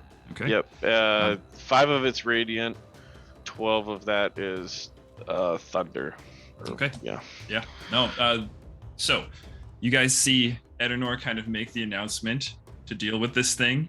The sensor just kind of like slides. You hear the chain just sink, right? You see the sensor just kind of like loosely floating at the bottom, just kind of a slight sway, and then his eyes just flash, his wings flash, and this arcane energy just kind of weaves around him, travels down his arm, down the chain into the sensor. There is the smell of ozone and the cracks of thunder. Kind of winds up, swings, and strikes. There's an eruption of electricity. The creature's not dead, but fuck, did that hurt it? As it kind of like rises, and you see the sails just kind of slide down as the grip on it loosens. But it still retains some hold on the sails at the moment. Right. As it is still alive and moving, but very hurt. And unable to flee because it's a plant. Yep. Any movement, Edinor? I'm going to stay right where I am, right under the sails. So. Okay. Pim, you are up with Luna on deck. You are currently restrained, so your movement is currently 0. You are no longer blinded, though. Pim's gonna try to cut her way out again with her short sword. All right. I will give you advantage as your friends are on the other side. Actually, It's a plant. It doesn't know what the fuck's going on, so just a straight roll. Sorry. But flanking? Yeah, but it's a... Yeah, okay. Yeah, the rules are the rules. All right, advantage. Yeah. You get your flanking bonus. Yep. Which is plus 2. No, with 5. those guys there, plus 5 at the moment. Yeah. So that's a 24 to hit. That's a hit. Rolls the damage. Do it. Get up. Ooh, max damage. Very good. Oh shoot! I rolled the wrong dice. Uh-oh. Still max damage. Even better. 8. It's 8. Okay. It's not dead. But Two it's weapon really hurt. fighting. I take my dagger. Okay, nice. Bonus that's action and try to slice the rest of the way out. Okay. Fuck yeah. One attack with your plus 5. Yep, that's a 19 to hit. Dagger damage is 3. How do you want to do this? Yeah. Okay, so you like From the made that inside. little hole, Luna, and then the electricity is crackling, and then Lycus kind of claws it a little bit larger, and out from that emerges the tip of Pim's short sword as she slices, but doesn't quite make it all the way. So she takes her other hand and slices the rest of the way with her left hand, and the petals just fall limp, and she's like,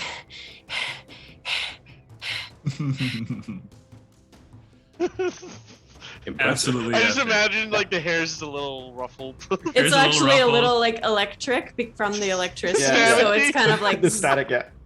You've got a little Standing bit of straight that up. pollen kind of like caked onto you as well. and I have a bright red sash tied around my face too, to try to avoid the pollen. Take advantage. Take an inspiration dice. on Ooh, that. That's cool. pretty fucking cool. That's rad as shit. Thanks. All right. So your movement is back, and you have your just your movement because you used your bonus action for 2 weapon fighting, right? Yeah, I'm feeling it, so I run up to the vines and as if I'm going to slash next round. Okay. Yeah. So it's not far from you. There's a little bit of a ledge, but you can use your movement to kind of scurry up the ledge, and now you're facing off against the writhing kind of vines up ahead of you. Luna, it is you.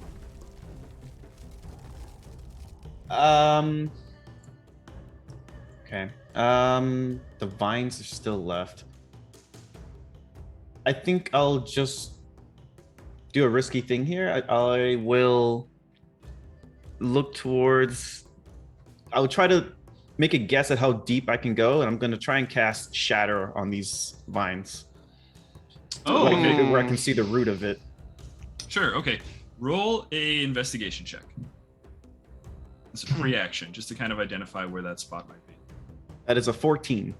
Okay. Yeah, you can see there's kind of like a central mass, right? You suspect that that's kind of the spot that you'd want to go for. So yeah, I'm just gonna, as I spot it, I have my hands out open like this and just crush them. So Okay. I have to roll a con save. Constitution save. It is. That is a 12. That fails. Oh, Fuck shit. yeah, it does. So that is 15 thunder damage. 15 thunder damage, yeah. There's kind of just an eruption, right? As Luna, you guys watch as Luna kind of raises up her hand, like as you see her eyes just kind of glow a little bit. Her hair just kind of floats just ever so slightly. And as she kind of clenches the fist, there's kind of a vacuum. And just behind the plant, you can see dust just kind of erupt through the little openings between different vines, different roots. And there is the sound of stone cracking. The sails drop ever so further. The vines still loosely writhing, but very fucking hurt, like barely hanging on. Like you can probably, like the sails are basically freed and they're just kind of like falling alongside. The vines doesn't even have the strength to kind of hold it up, but they're still writhing as though alive for now. But the sails are free. You managed to free the sails. All right. I think Are they that starting that to is- fall, or They are, yeah, they're falling. Yeah, oh yeah, you're like right 'cause below. I'm right there? Okay. Roll a strength saving throw. That's a lot of sail. A whole lot of sail, and that is He's a whole lot of yeah, ASMR. a whole lot of 16. I hope. 16. I mean, it's certainly quite a heavy sail, quite a heavy set of stuff. But in my head, 16 was the DC. Oh! So the sails kind of like slide loose, and Edenor, you're there, and as they kind of unfurl as they're kind of like fluttering down, you're able to kind of position yourself, press your body into them, and kind of get most of the weight. You're able to kind of like drift downwards. So I'll say it's kind of pushing you downwards, but you're not like plummeting down, and you're not taking any damage. It's a very controlled descent. So you're able to kind of you're actually getting them out very, very smoothly, as the vines also don't have the strength to hold on to them anymore. Perfect. All right. Yeah. I was just like say a general statement of where's Idris, and I think I'm gonna move up to here, to this other plant. Okay. Yeah. Ready to You attack move it. up. Yeah, you can see that it is got. You can see that it is like bulbous and closed. It's not in like trap mode. There's no pollen being issued from it because when it's open, when it's closed, it doesn't need to expend pollen. Okay. But yeah. That's it. Okay. I'm gonna find Then- digested. It is. You It have is a the key. vine's turn. I thought the vine died. No, it's hurt. It's very hurt, Oh, okay. but it still has just 5 health. Oh, that's fair.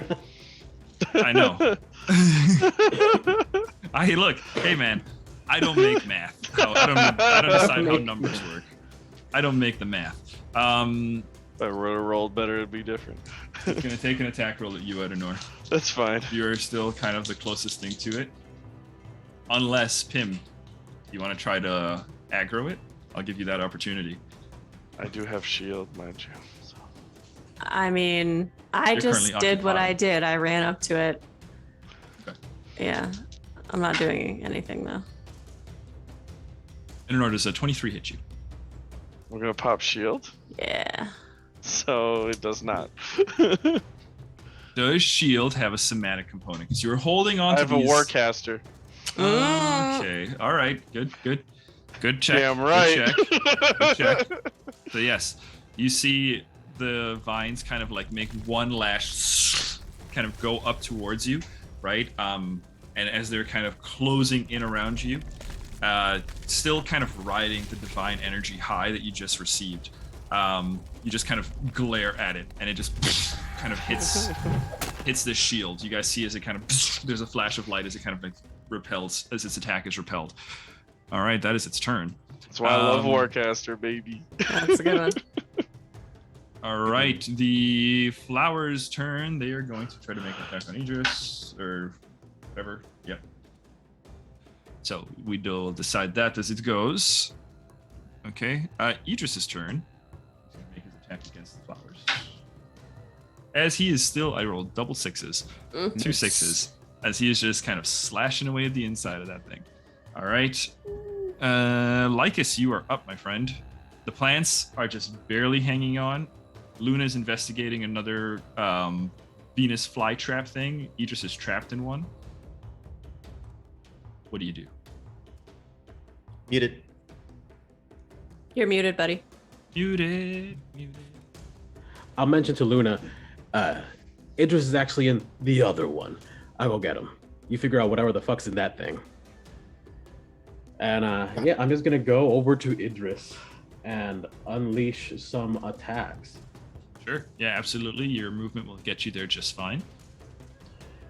And then yeah, Roll the attacks. flurry of blows. Nice. So I'm gonna get three in here. Yep. First is a 14. Hits. Awesome. Another 14. Hits. And that one's a 19. Hits. Cool. He has. So while you roll that, he has the mantle on. So at the start of the plant's turn, he can do a thing, right? Or not? Yes, but he was not within range For- of for- it. For For future. Yeah. next one, yeah. Okay, so is the damage, I think, would that be like 6d4s? At least 12. It is. I had to pull them all out. Yeah, holy shit. 4, 6, 9, 64s plus 12. 13 Good damage. plus 12. That's 25 plus 3 additional d4 for my cold damage. Okay. Give me a second. So 25 plus 5, 6. And 5, 6, 31. Fuck, dude. Nice. Holy That's some shit. good damage. That's a really good damage, dude. Between the damage that Idris had kind of slapped onto it and the damage that you just slapped onto it, how do you want to do this? Yeah, I think he's just going to, sprint over to Idris, and he's going to lunge one arm in, pull up, open a little bit to try to see where he is, get the other one in there, and then he's not going to be able to open anymore. So he's going to use his astral aspect to like summon up 2 more arms around him and just rip it open like a banana. Yeah, absolutely. You guys watch as Lycus just kind of like, Edenor, you just see like a flash. Luna, you see it from kind of the top, right? There's just a flash of purple and gold, right? As Lycus kind of makes his way across. He just holds it aside. There's just an eruption of plant debris and matter. Stamens, pollen, xylems, leaves, whatever, there we go. Petals. Oh, That dear. science class Right. coming in handy. Flex. Just kind of Those bios. erupting, right? As Lycus just pulls it apart, 2 chunks of petals still hanging in his arms, right? As Idris is kind of standing there, kind of like in a kneeling position, with the blade at the ready, and goes, "Wow, that was impressive." Yes, it was, but no need to kneel. Let's get going. Yeah. To that point, though, Lycus, passive perception, because it worked earlier for you. You also notice this one also looks chunky. It looks like it's someone's in it. Yep, it looks full. Cool. So 1 more over there. All right, that is Lycus's round. Then we talked about the order. It's Edenor's turn. Do you guys want to take a minute to strat, or do you just gonna kind of go in? can you We rip clear out the 2 bulbs. Yeah. I'm gonna have to float down with the rest of the sails by the boat. You guys will have to clear out the. Well, I guess we kill the vine. Yeah, Mhm. we can do all of that this round, I Yeah. think. Probably. Alright. So, Edenor, you're up. Him on deck. Yep. I am going to just bring. I would like to bring. I assume, like, because I've been floating down a bit, Mhm. I'd like to bring the sails down here-ish or whatever, just on the Okay. ground, not in the quicksand. Okay. Invoking attack of opportunity as you depart. Yep, that's fair. Unless you take the disengage action. Okay. Can I even do the? I don't think I can if I'm holding it back. I don't You're know. holding the sails. You're very Holding the limited in sails, terms of yeah. what you can do right now. Let's see. That's going to be a 22 to hit you. All right, you hit me that time. Okay. Well, does Then- my reaction go? No, it goes until the top of your turn, until the start of your turn. Gotcha. Okay. So when your turn started, it depleted. Okay, that's going to be 14 bludgeoning damage, Okay. right? And they are going to, it's going to constrict you as it kind of hits you and kind of wraps around you, and it's going to pull you down. So, can I? Okay. So if I was moving away, if I essentially try to attack with just my mace, then can I attack it, or? And maybe After, take... yeah, so what we can do, yes, so you'll have to drop the sails Mhm. to draw your mace. Okay. Right, so it would look like this. You're trying to fly away with the sails. As you do so, the vine whips out, strikes you, grapples you, Okay. pulls you back in. So now you have a choice. You can use your action to like try to pull away or something, or you can use your action to drop the sails, draw the mace, and strike at the vines. So if I use my it would just be like a strength check if I go to try and pull away, correct? Yes, the sails would Worked with Pim. the vines Yeah. vines would live, but yeah, you would basically be strength checking away, and that would be your action.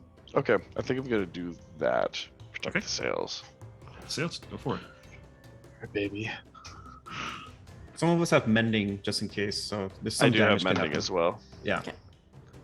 And then that is a 18. 18, yeah, you are able to break the grapple.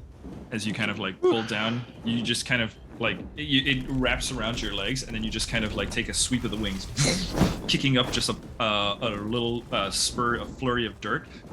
It just kind of goes back, but you're able to kind of pop the vines and slide back down. And yeah, you can use the rest of your movement and bring the sails right down to safety. Cheeky bugger as I come down. So I'm just gonna do that, and then yeah, I think that's all I can do. Well, I mean, All right. do I have any move left or no? Movement, no. Bonus Okay. action, yes. Yeah, not a whole lot I can do there. Nope, I think that's about it. Okay. Yeah. Pim and Luna are up next then. Pim, you're up. Pim's going to try to finish off these vines. Go for it. Roll an attack roll. She's Or however George. you're attacking it. Or whatever you're doing. feeling. She's I agree. going ape shit. This is a short sword in one Pim hand. a dagger barbarian? in Would the Pim other. like to rage? Pim One is level. doing her own little gnome rage right now. That's not great. That's I did just get an inspiration. Hell, did. I'll use it. Let's try again. Good job. Yep, nat Was it a 20, nat baby. Okay. Better, much better. The first roll wasn't a nat 1 by chance, was it? No. Okay. Then yes, nat 20, go ahead. All right. You're gonna so- get the how you want to do this. So go ahead and just go from the top here. Okay. Slay. Pim runs out of this flower and with the red sash across her face, she's kind of like heaving with a dagger and a short sword in her hands. And she turns to the nearest vine she can see and just and slashes it. All right. And yeah, you kind of cut into it as Pim kind of slides through. You cut into kind of like the central core of it that had been loosened and fell to your level where when Luna had shattered it. It kind of just slid right in front of you, and that's what you kind of run in and just strike. The blade kind of pierces in. The vines just kind of briefly gets tight, right, as they tense up, but then they quickly crumble and curl and writhe back in and settle. As She it says- dies. This fucking jungle is gonna be the death of me. It's gonna try. And then she runs over to Luna. All right. Luna, you're up. Nice job, Pim. Vines are dead. She'll go up here so that you can have flanking. Or I'll whatever. go in for like another charge blade Okay, go for it. at this. Also, that meme is was perfect, Ollie. Wow. 15. 15 hit. hits, yeah. I'll say, That- for the sake of brevity, yeah.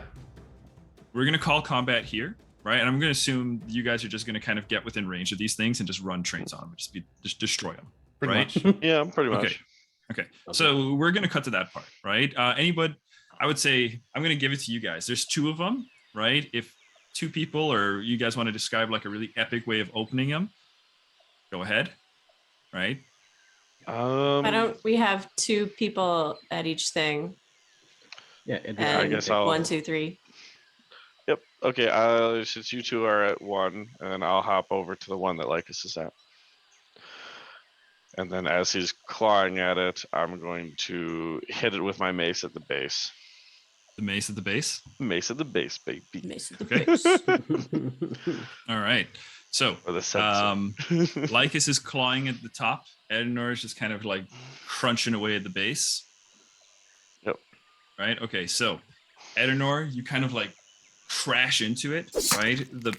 The whole plant just kind of like briefly like lifts out of the ground. Right. You can see the roots of it being fully extended.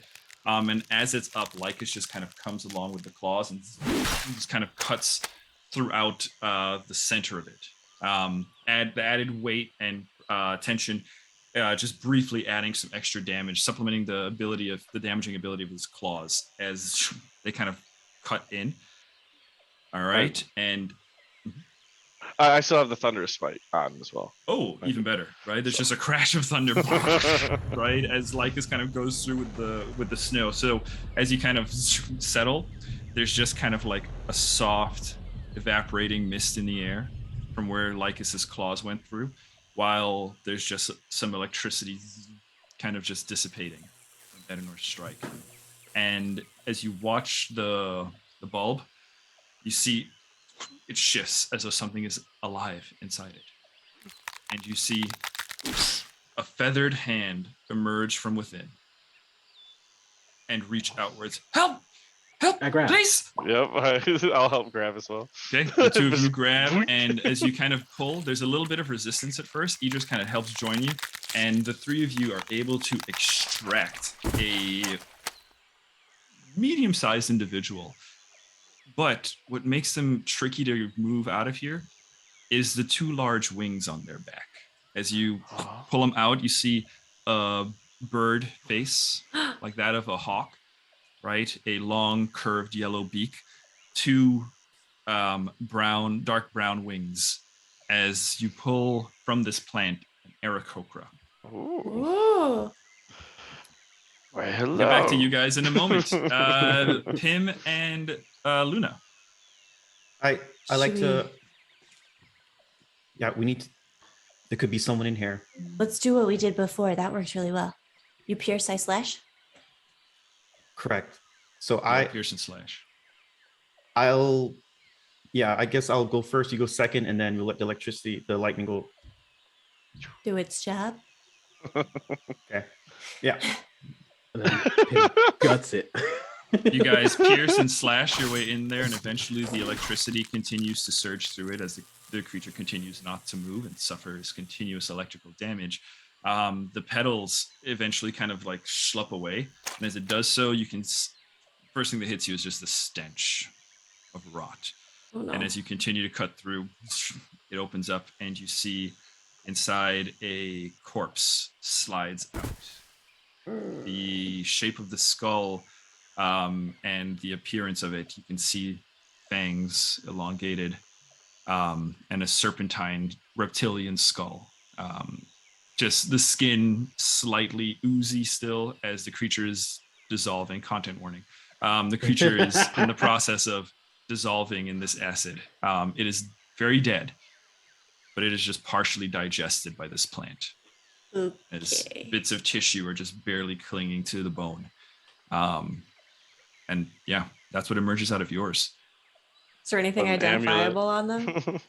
Not at the moment. You'll have to investigate. And I think we will pick up next time with the investigation of this corpse that you guys have just liberated from a plant and a possible interrogation of an Aarakocra who you've also found in another plant.